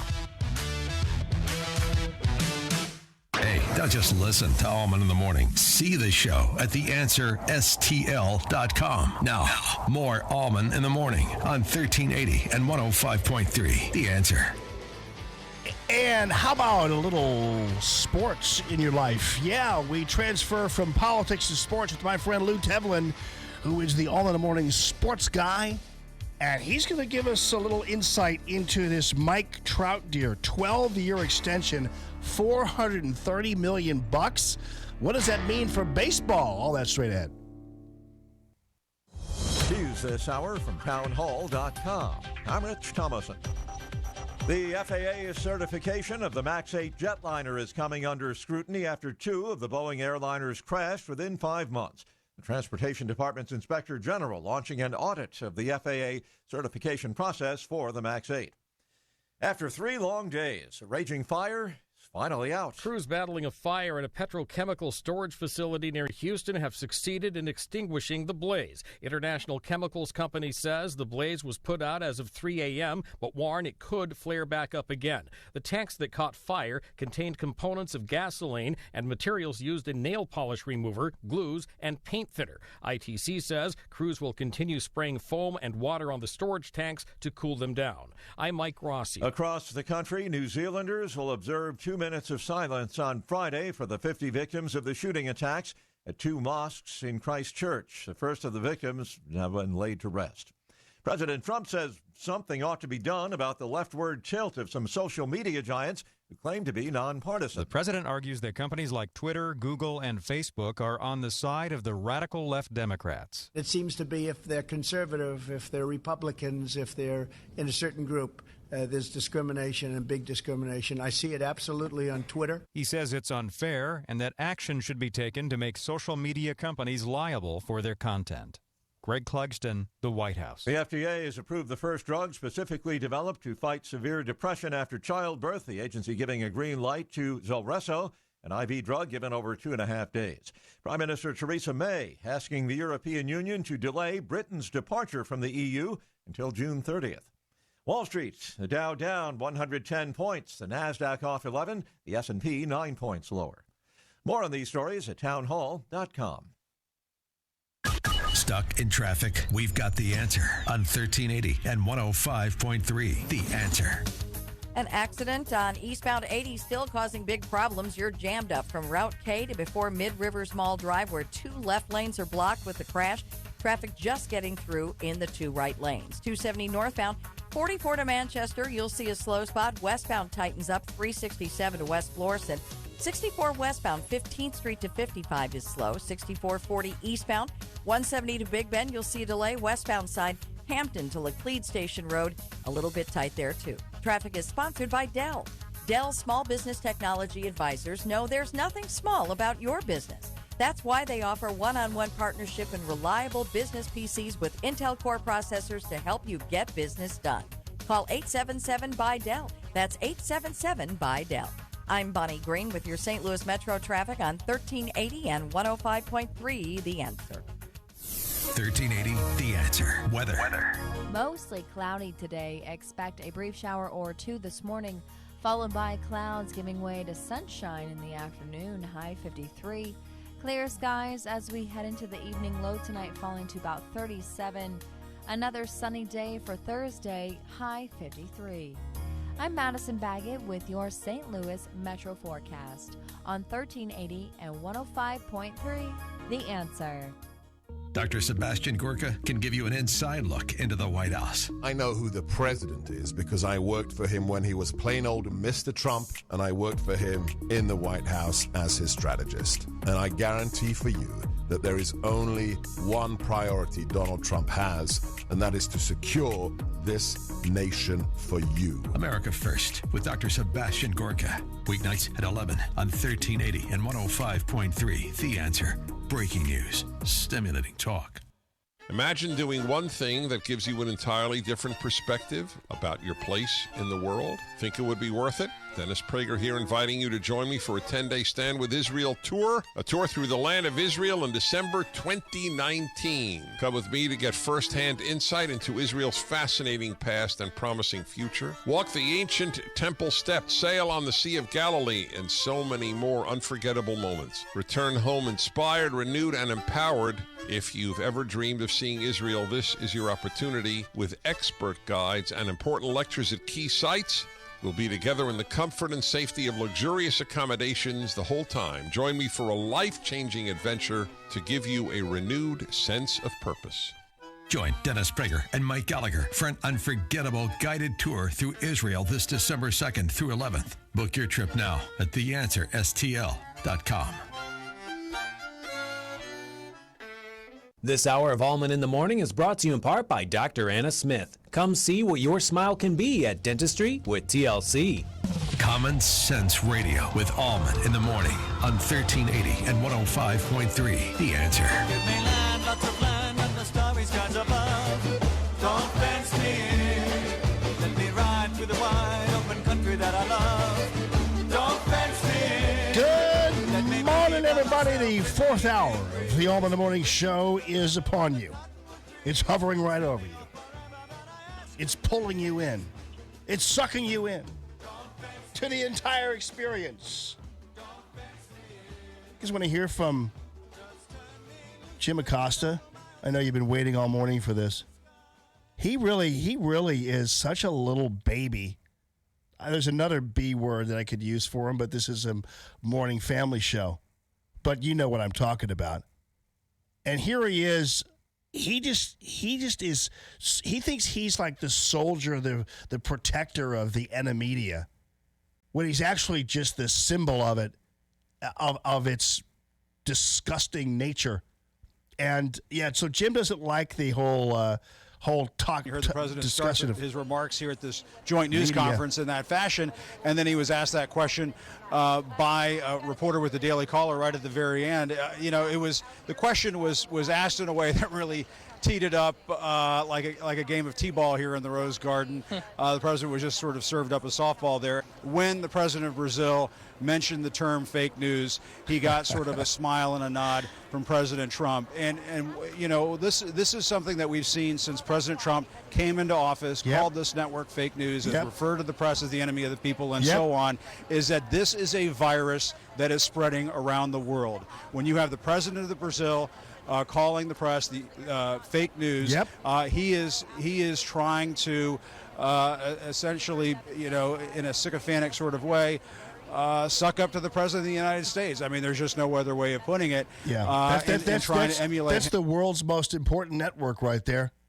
Some people forgot that actually CNN once called itself the world's most important network. No, I'm not kidding you. You don't remember that? Oh, when CNN first came out, CNN used to be kind of the land of misfit toys, you know. You had the cross-eyed Bobby Batista, the weirdo kind of droning Bernard Shaw. Remember him?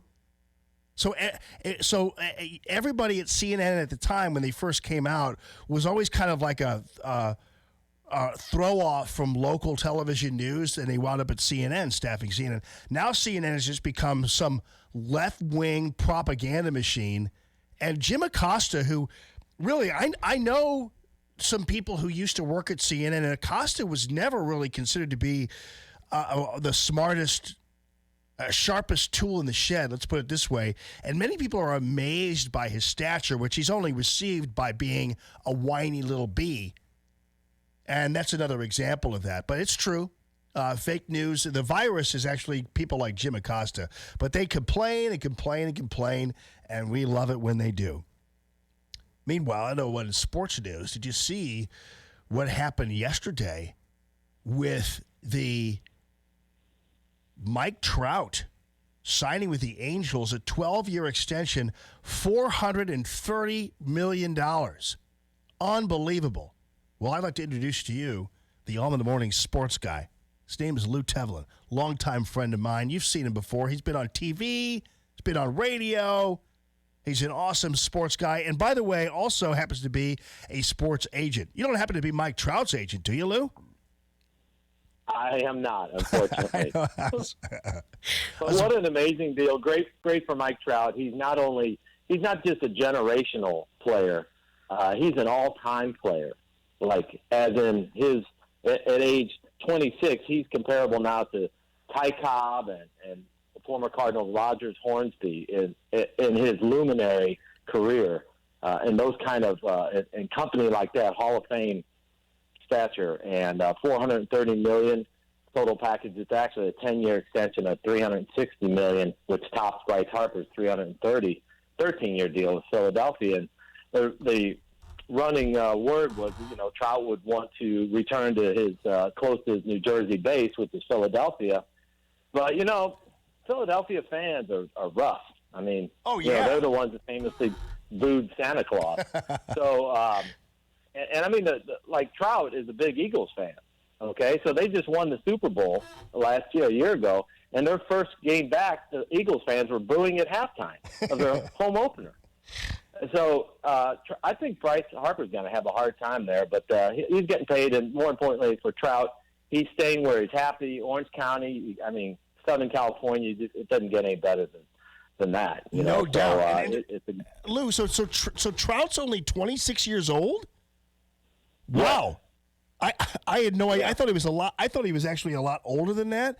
This is it's 27. I think he's turning 27 this year. Whatever, but still, I mean that's pretty amazing. I had no idea because he's been around so often. Now, what does this mean for a guy like Albert Pujols? Anything?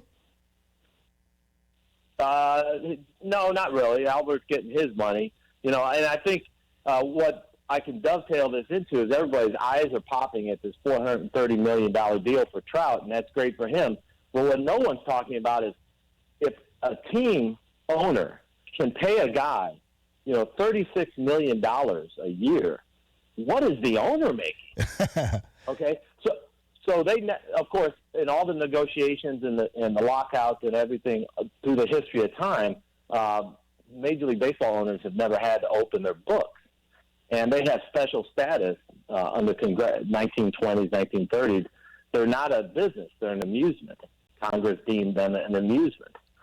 So they have. So this $430 million deal for Trout. Think about this: Arnie Marino, the owner of the Angels, who paid Pujols all that money, he got a $3 billion local TV deal.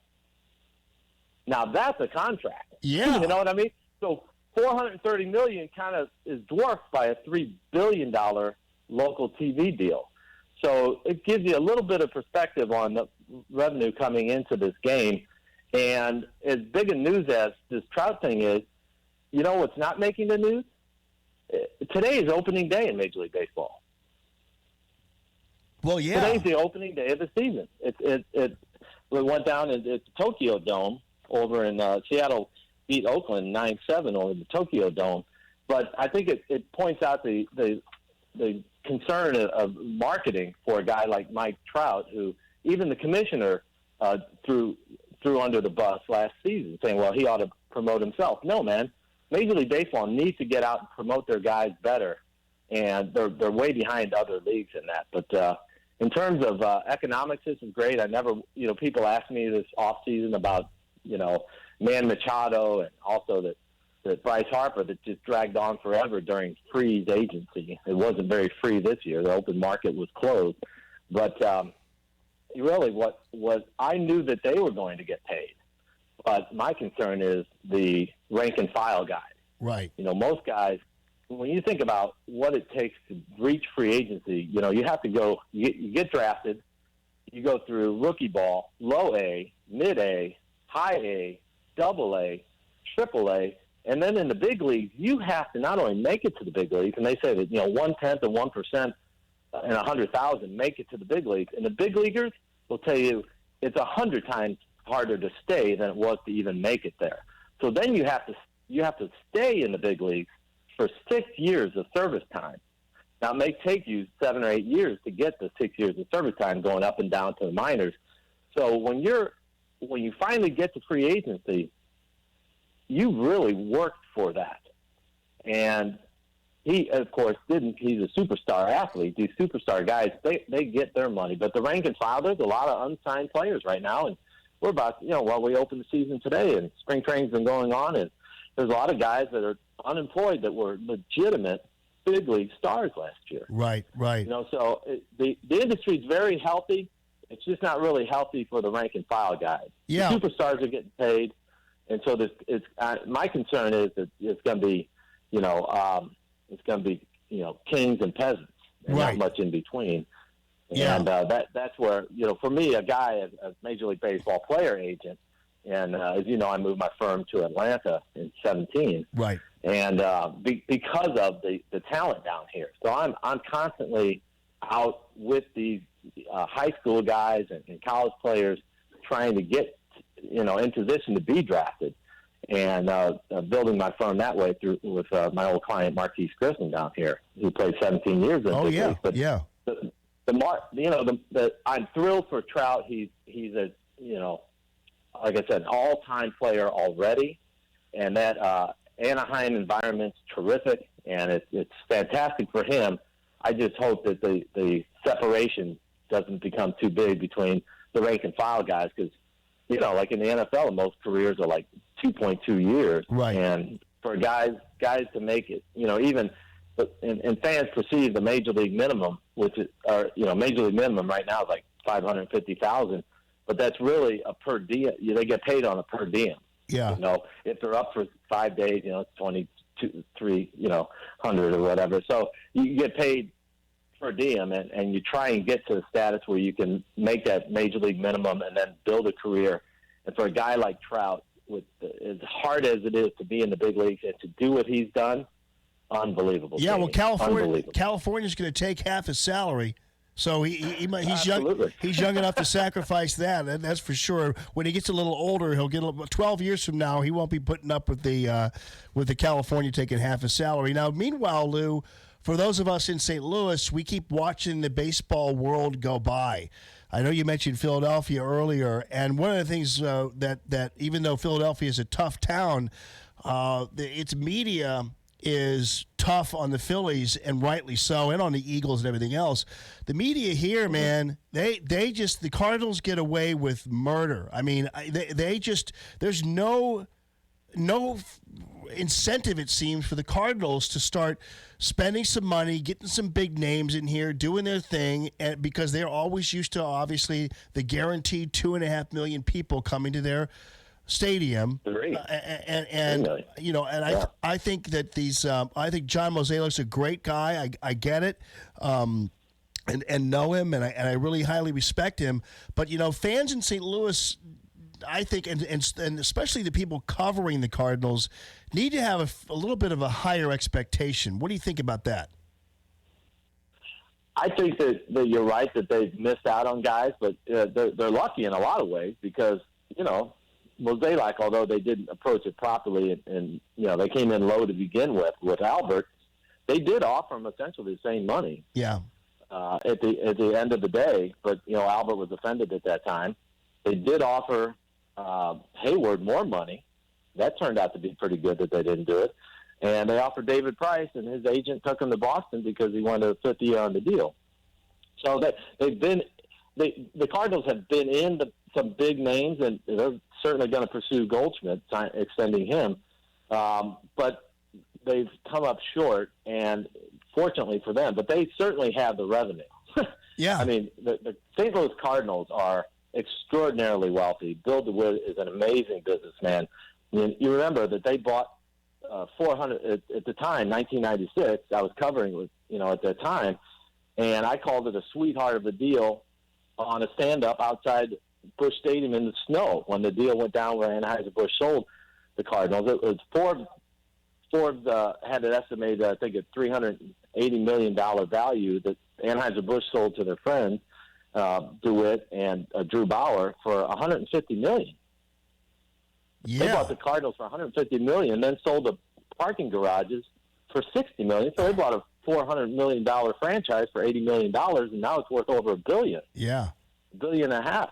So they're doing quite well, and they should pursue big games. Like Kimball's out there right now as a closer, and he would look great in a Cardinal uniform. Right. They have the money to do it. They have, a wealth of pitching. They're smart. Bill DeWitt, a lot of people wanted him to be commissioner.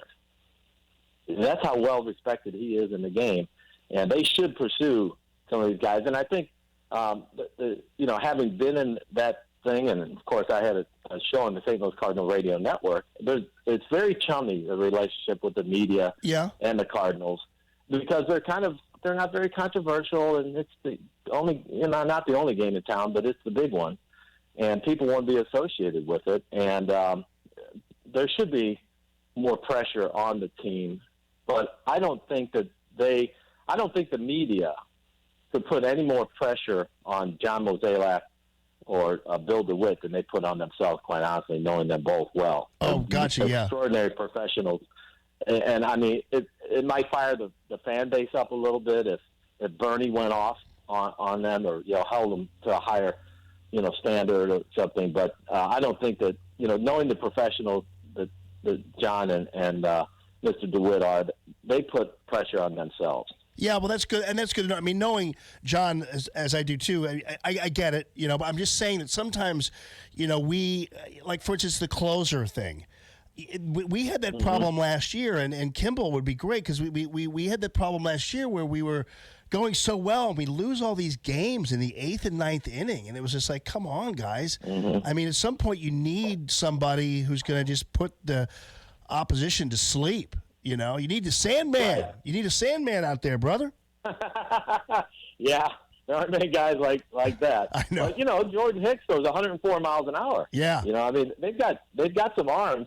And I actually kind of thought, and I told this to some friends back there, that that the Cardinals and like the Atlanta Braves here were two teams that could have, I think, made a run at Trout, because Billy Epler is the general manager of the L.A. Angels, and I've done some deals with him. He used to be Brian Cashman's assistant GM with the Yankees, and he's sort of made this team into his own now, got rid of Mike Scioscia, the great manager, and And they need pitching bad. And the Cardinals have a wealth of pitching, and the Atlanta Braves have a wealth of pitching. And I think the Cardinals or the Braves could have made a pretty strong case and gotten some help from Major League Baseball to say, hey, it's in the best interest of baseball to get Mike Trout in the Central Time Zone or the Eastern Time Zone to get him more exposure because he's such a special player. Yeah. But I don't know if those avenues were ever, pursued.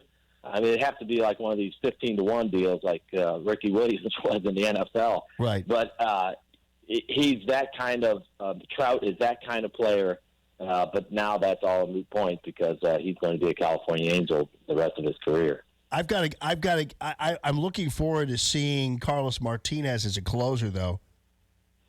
You know what I mean? He's got to focus, man. Yeah. He's got some. I don't know what's going on with him, and it's disappointing. But he's got the fire to be that. Yeah. He definitely does. You know what? I'll tell you one other winner in this Trout deal is because I know you deal with politics so much. The state of New Jersey, they're losing a lot of residents because of their tax base. Yeah. But the other one, politicians all around the country are throwing their arms up in the air and having a party because you know that all these major league players that come through your city, like in St. Louis, they get charged a city earnings tax per day that they're there. Right. Wow. So, and the city's really not doing anything, and they're getting this incredible windfall of money no one thinks about. All the visiting players are paying taxes to the city of St. Louis for that city earnings tax. What is it, 1%? Yeah. Yeah. We used to pay in our paycheck. Oh, yeah. I know. So I remember those days. All these politicians all across the country are going, sweet, he got a raise, and we're getting, city earnings tax for every player that comes in town. Yeah. How about that? No kidding. Deal for these politicians. All right, Lou. Listen. That'd be an interesting number to get. How much do they make off visiting players? Yeah, that's right. Well, buddy, listen, I appreciate the insight as always, and I hope on a more regular basis. Obviously, we're going to get something going. You and I are going to meet a little later in March and put something together so that we can get you going as the official Allman in the Morning sports dude. All right. Yeah, so there'll be a little bit sports business focus. I like it. That's a little different take. Yeah, no doubt. I mean, and give people a little different understanding of what this game is, and by the way, as much as he's going to make about $36 million a year, Messi, the great soccer player, makes $120 million a year for Barcelona. Oh, really? Wow. Yeah. Well, we'll see how that all goes. And yeah, dude, I mean, that's what I think is good for our wheelhouse because we're not a sports station anyway.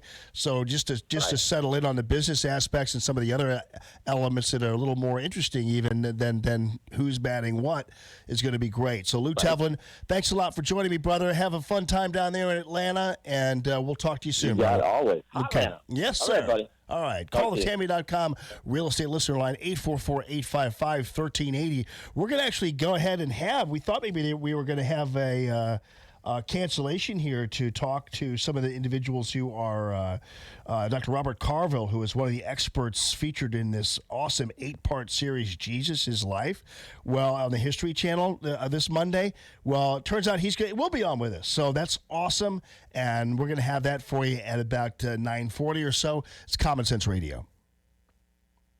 More Allman in the Morning coming up on 1380 and 105.3. The Answer. Dennis Prager explains how the left works. The use of government power for political ends, that is exactly what the left is about, has always been about. There are no limits to the efforts it will make using government to suppress its foes. There are no limits. The IRS was just a hint of it. This is a very scary thing. The Dennis Prager Show, weekday mornings at 11 on 1380 and 105.3. The Answer. Breaking news, stimulating talk. Dentistry with TLC.com. And I got to tell you, Dr. Anna Smith, I love her and what she does and what she's done for me as a patient. And I really enjoy knowing what she's going to do for you. And this is the TLC really is seriously a big part of her practice. I mean, this is one of her brands. And, you always realize you have those sterile dentistry environments. Obviously, it's clean, as in sterile. But the bottom line is, though, there's personality to it. And there is a great great bedside manner to it. There is an ability to schedule you within 2 days of you calling. There's an ability to go ahead and send her a text and say, hey, I got something going on. I need some help now. And she will generally get you in within 2 days. And if she doesn't, then she's going to go ahead and put $50 into your credit account so that when you come back, you can utilize that. But that's the kind of guarantee that she has, and she wants to make things happen for you. So Dentistry with TLC really does break the mold when it comes to dentistry. She has same-day crowns. She has a 15-minute pain-free root canal that's coming your way, which is fantastic. She has the $19 a month dentistry plan, which includes the teeth cleaning and 2 cleanings a year, x-rays and doctor's exam, 15% off all the dental work for you as well. And she also has this very nice, comfortable environment where she just makes it really easy for you to get the job done. She is also an expert in the field of fast braces. She's the first senior master fast braces dentist in the United States, and so she offers a lifetime satisfaction promise on her fast braces. So that means if you forget to use your retainers and your teeth become crooked again, she will go ahead and pay for your fast braces again. So that's just the bottom line. So she's really good at what she does, very thorough, and tender love and care is what it's all about. Dentistry with TLC.com and CPAPsucks.com. It's Dentistry with TLC.com.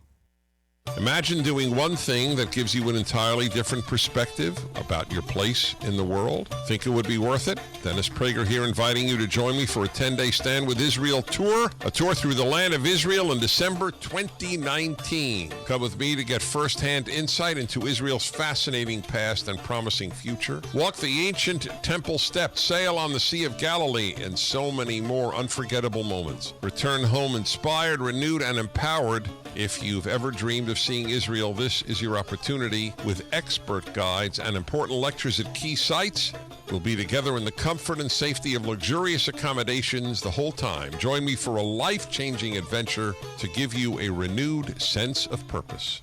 Join Dennis Prager and Mike Gallagher for an unforgettable guided tour through Israel this December 2nd through 11th. Book your trip now at theanswerstl.com.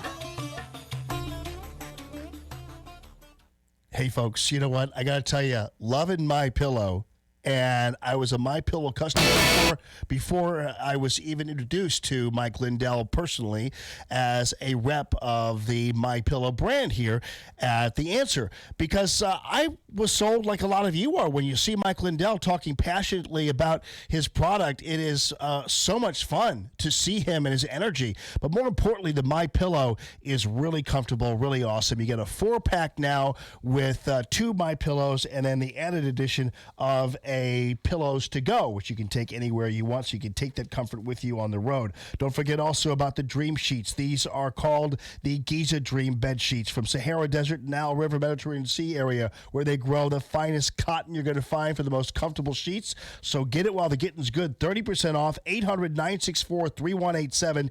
800-964-3187. The code is Jamie or mypillow.com/Jamie. With SRN News, I'm Rich Thomason in Washington. The FAA certification of the MAX 8 jetliner is coming under scrutiny after 2 of the Boeing airliners crashed within 5 months. The Transportation Department's Inspector General launching an audit of the FAA certification process for the MAX 8. Across the country, New Zealanders will observe 2 minutes of silence on Friday for the 50 victims of the shooting attacks at 2 mosques in Christchurch. The first of the victims have now been laid to rest.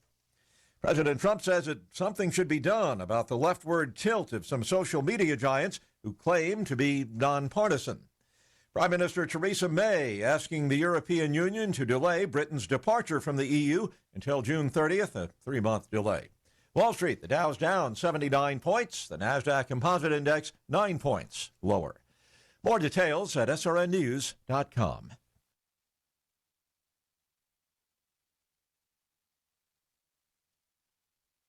Stuck in traffic? We've got the answer on 1380 and 105.3. The Answer.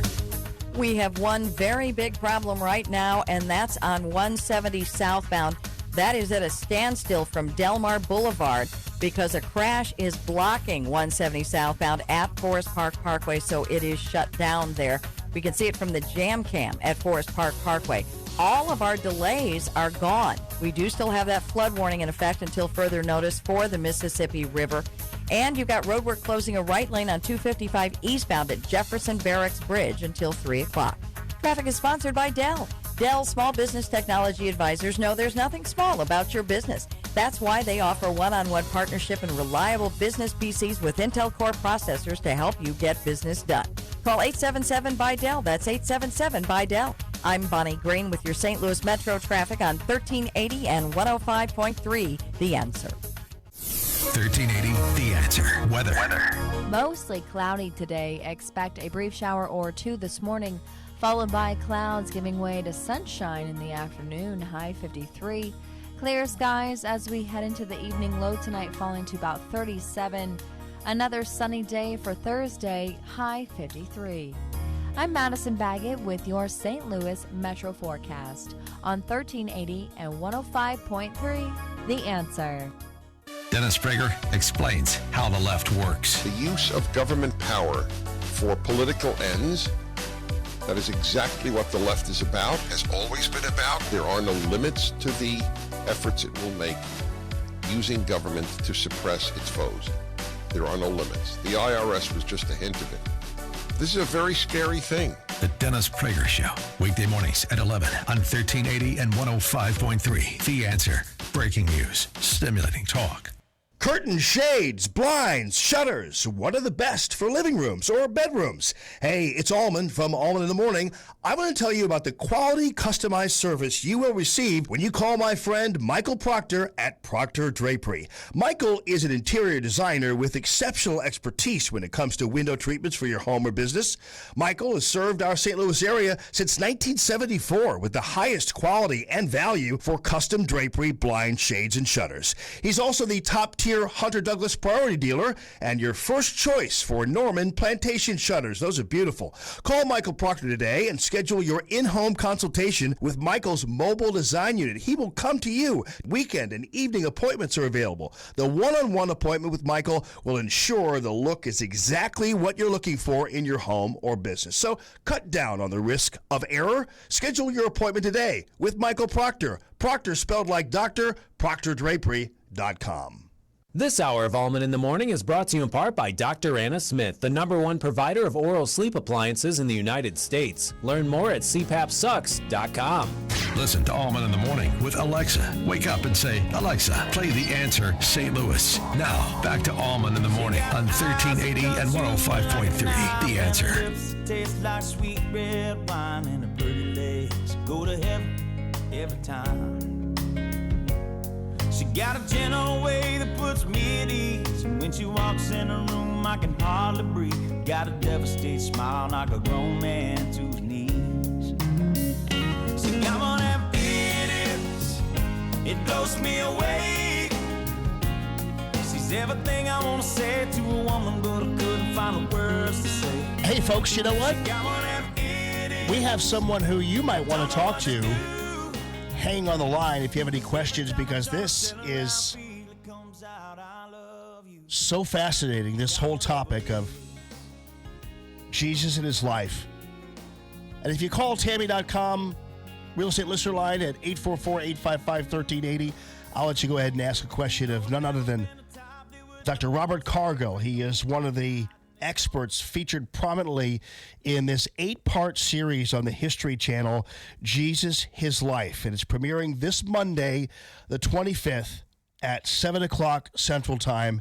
And this is just in time for all of the news magazines like Newsweek and Time that always feature around Easter stories that debunk Easter and Jesus and all the myths about Jesus and did Jesus really exist and all this other kind of stuff. They always pick, of course, the sacred seasons for Christians to go ahead and delve into whatever it is they're delving into.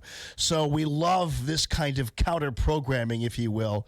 Dr. Robert Cargill is the assistant professor of Judaism, Christianity, and Classics at the University of Iowa, and he is the editor of this magazine called Biblical Archaeology Review. They have 500,000 subscribers, and I think after this interview, I'm going to become one of them, because this is absolutely a fascinating type of publication and story. And Robert Cargill, I'm pleased and pleasure to have you on the air with me. How are you doing, sir? Doing well. Good to be with you. Good to be with you, too. And so you actually have led 6 archaeological digs in Israel and the Palestinian territories, and that has led to your feature here featuring on Jesus, his life. What is it that what you'd like to impart on the rest of us into what you have found most importantly about Jesus and his life, especially through the archaeological digs? Well, one of the reasons I was brought into this project was to provide a lot of the context, a lot of the background into the life of Jesus. So most people who grew up reading the Bible or grew up in the faith understand the story. You know, they know the spoilers, right? They know that he comes back at the end, and they usually approach Jesus from the point of view of Savior, of Christ, of Messiah.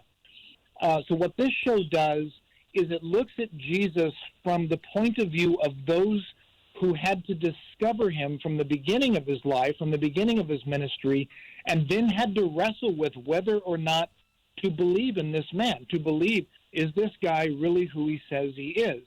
And one of my jobs was to make sure that the production of the show, the script and the storylines were consistent with what we have in the biblical text and were in the context of the historical and archaeological data that we have outside of the Bible. So that's what brought me into the project. So now, Dr. Cargill, are there some things that we misconceive or things that have been presented before that through your research you can now say, hey, this is interesting, we have discovered this even though we've been told this? Or what have you actually discovered then through these digs? Well, I've discovered, quite a bit. A lot of the excavations that I participate in with different institutions in Israel lead me to learn more about what life was like, going all the way back to the late Bronze Age down through the time of Christ. And I try to bring that information to bear on these productions. And one of the nice things about this program, Jesus, His Life, is that it's not trying to make some spectacular new claim. It's not trying to make it's not taking a bunch of liberty and speculating a lot. What it's doing instead is trying to remain very faithful to the biblical text and to the historical content that we have, and instead trying to put the viewer, the person who watches this program, into the shoes of Peter, or into the shoes of John the Baptist, or into the shoes of Joseph, and having us perceive Jesus as they would have, and having to actually come to the decision, is this guy who he says he is? Very interesting. So I guess, and I know you obviously you've been a researcher and you've been doing this for so long. It's kind of hard in a radio interview for you to answer a question like, so what was life like? Because you've written books, you've written publications and things like that. But what would be something that would be interesting for you to tell us about what was life like? And you go back to the Bronze Age. So what was it like living in this time of Jesus?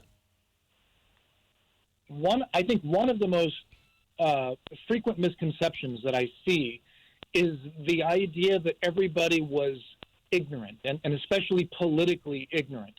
They may not have had all of the technology that we have today, but they were very politically astute. They understood the waxing and the waning of different political entities, when a different foreign power would rise in strength and then decline.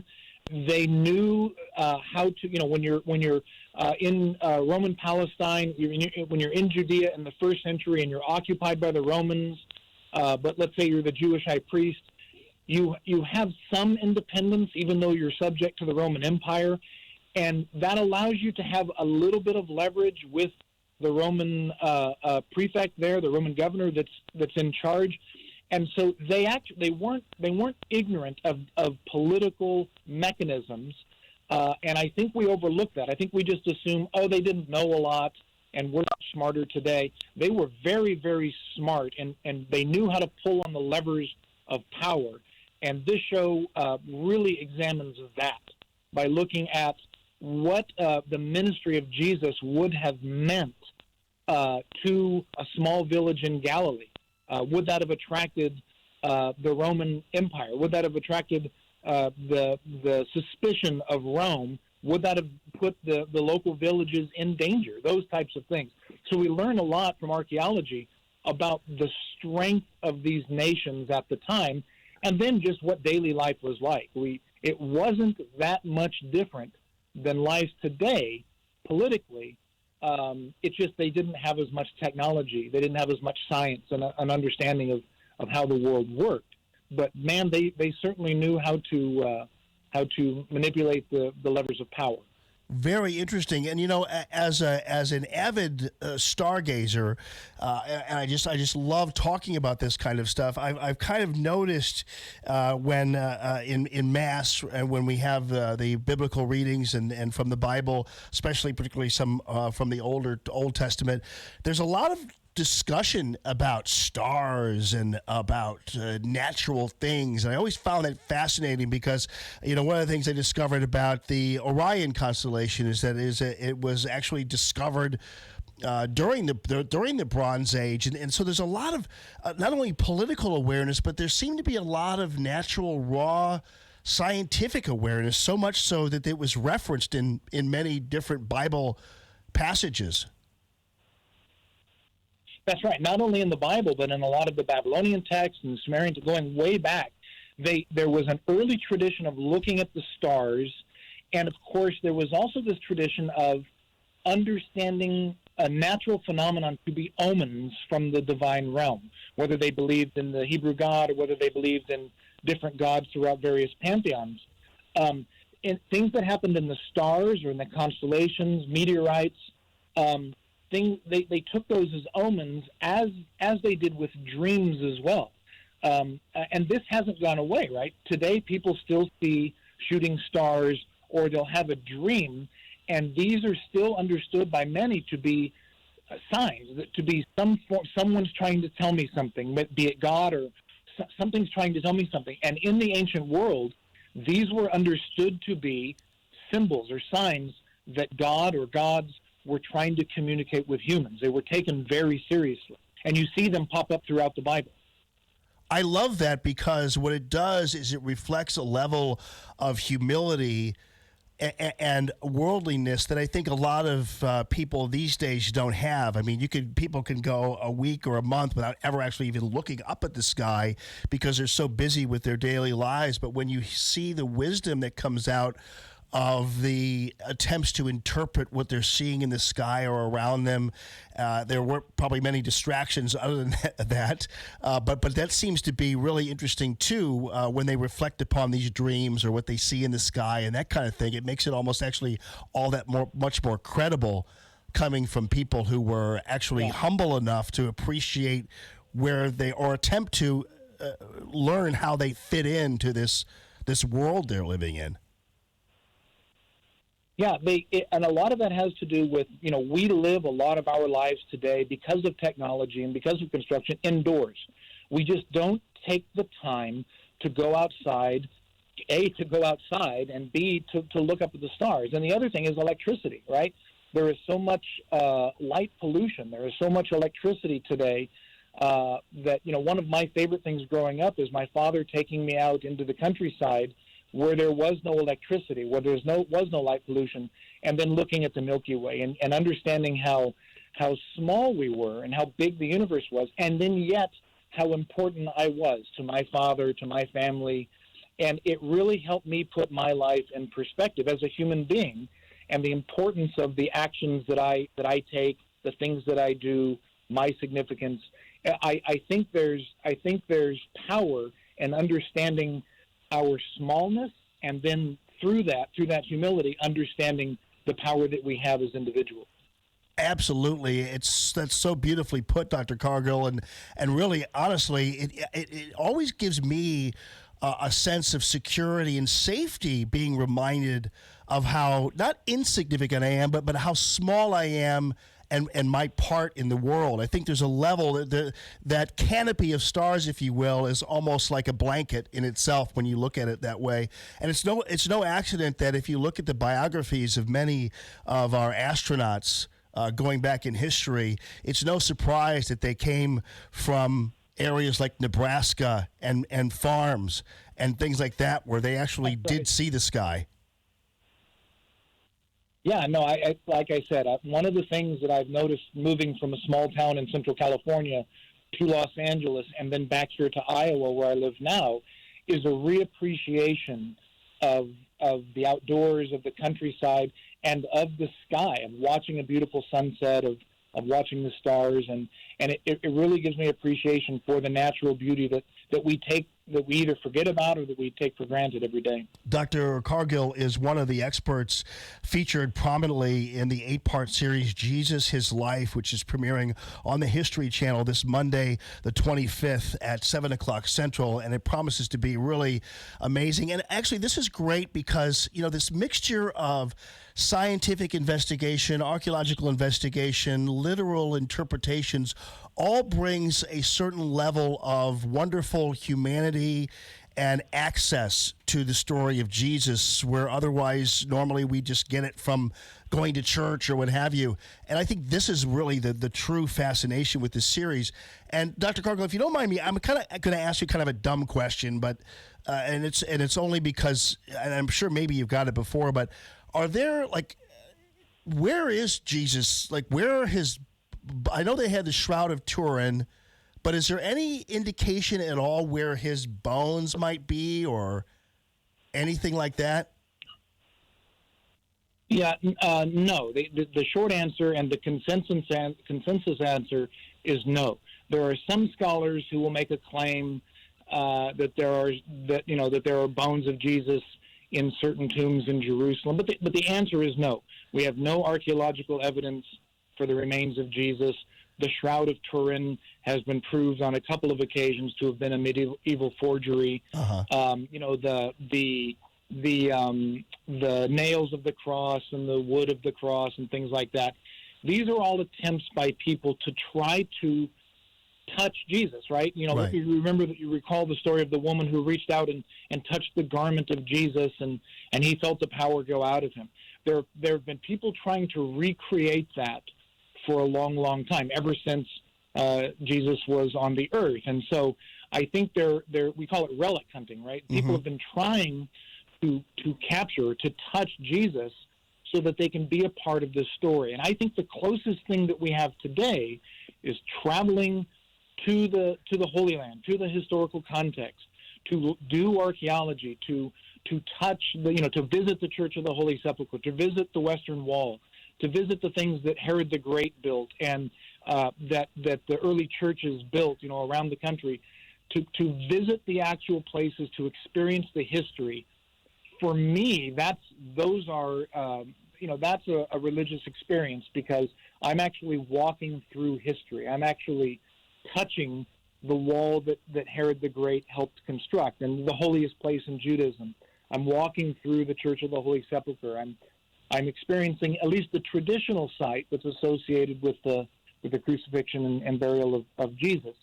That, for me, helps put the story of Jesus that we read about in the Bible into an appropriate context, and it helps the multiple layers of the Bible to mean more to me when I read it.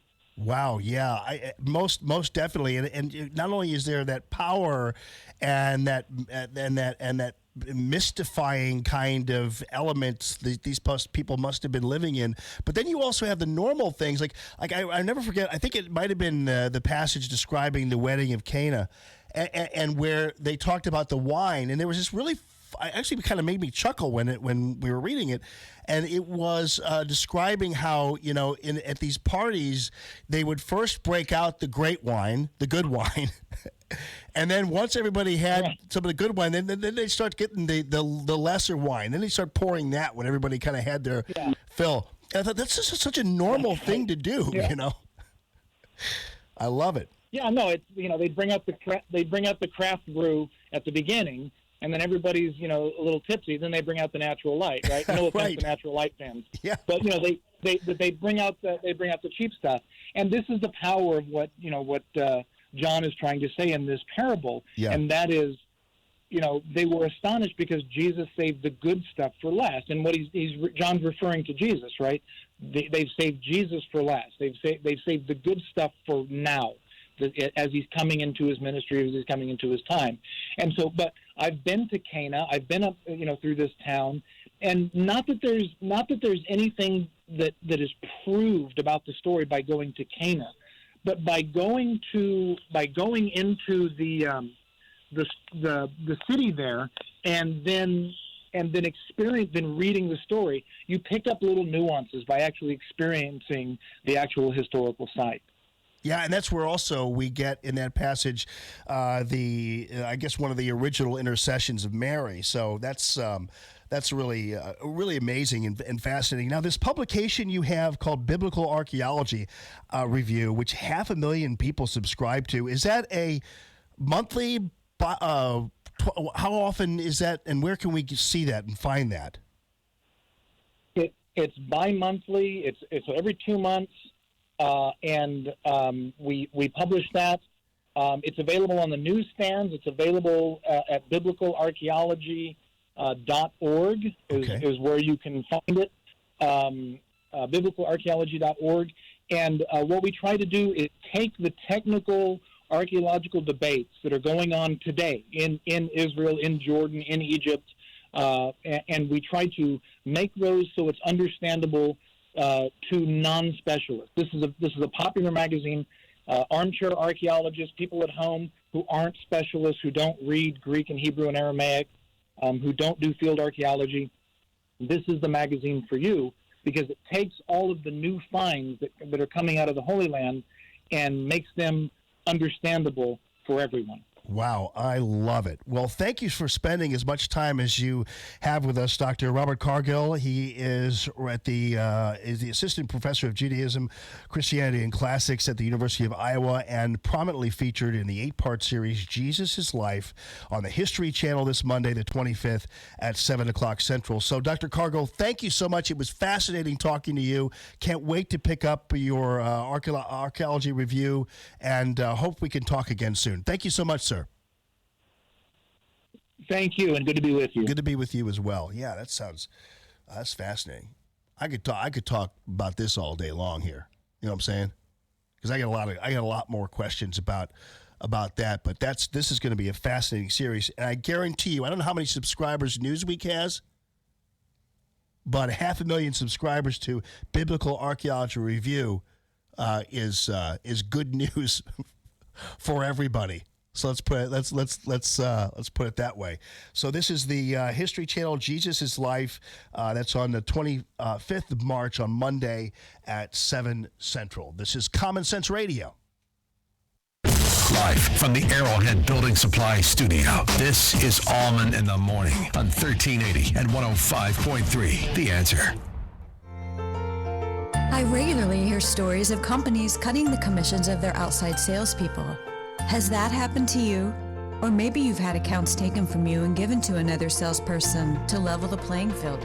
I've never understood those who penalize top sellers when they've become too successful. If you're a good salesperson, especially if you're in media sales, then I want to talk to you. I'm Lori Vernier, local sales manager for Salem STL Radio. I believe in the work I'm doing, but more importantly, this company believes in its people.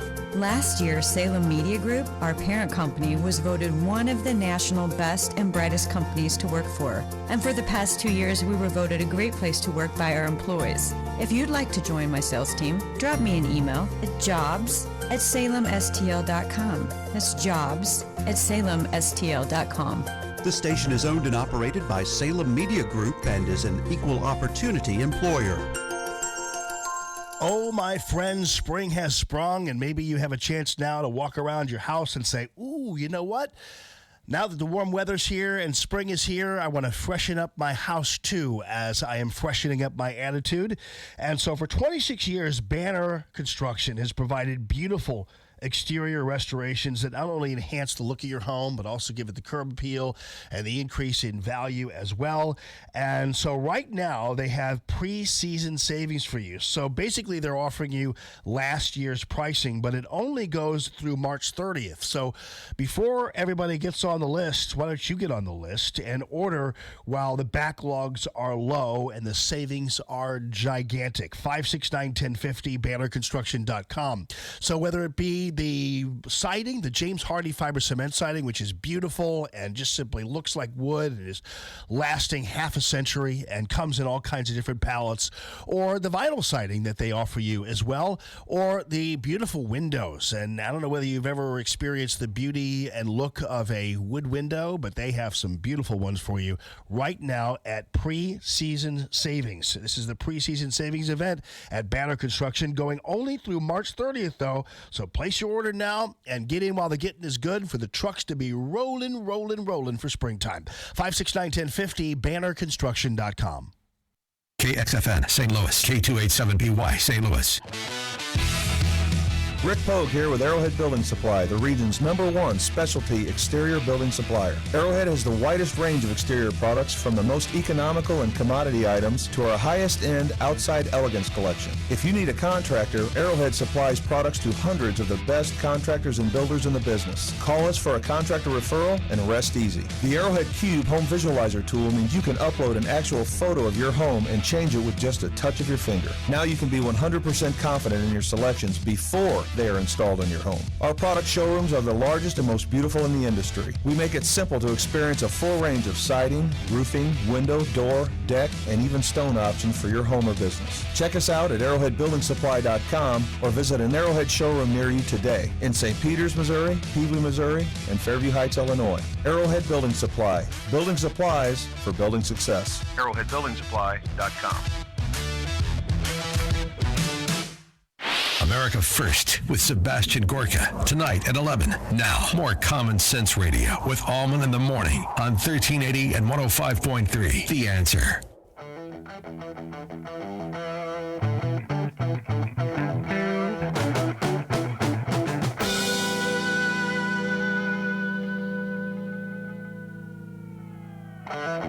You see this latest figure? More households subscribe to streaming than traditional TV, which is something I could have told you. For the first time, a higher percentage of households in the U.S. subscribe to digital streaming services than to traditional pay television. But I would guarantee you that there are people who, on their streaming services, still definitely maintain an allegiance to the History Channel, where Jesus' life premieres, and other places. But the days of just popping on CBS News or what have you and CBS are gone. People are on Netflix, other channels, that kind of thing. But streaming is the way to go. It's the new future for at least TV. We've got it both here. You can stream us at theanswerstl.com, download the app, or Radio Free Allman, whatever you want to do. Either way, you can't hide from Allman in the Morning. Thanks a ton for being with us. Take care. News this hour from townhall.com. I'm Rich Thomason. Severe flooding across several Midwestern states, showing no signs of easing this week. In Nebraska, where the governor says it's the most widespread disaster in state history, Vice President Pence got a look yesterday, visiting a town west of Omaha virtually cut off by flooding. We're going to stand with you. We're going to make sure that the federal resources are available for these families, these communities. The flooding in Nebraska, Iowa, Missouri, and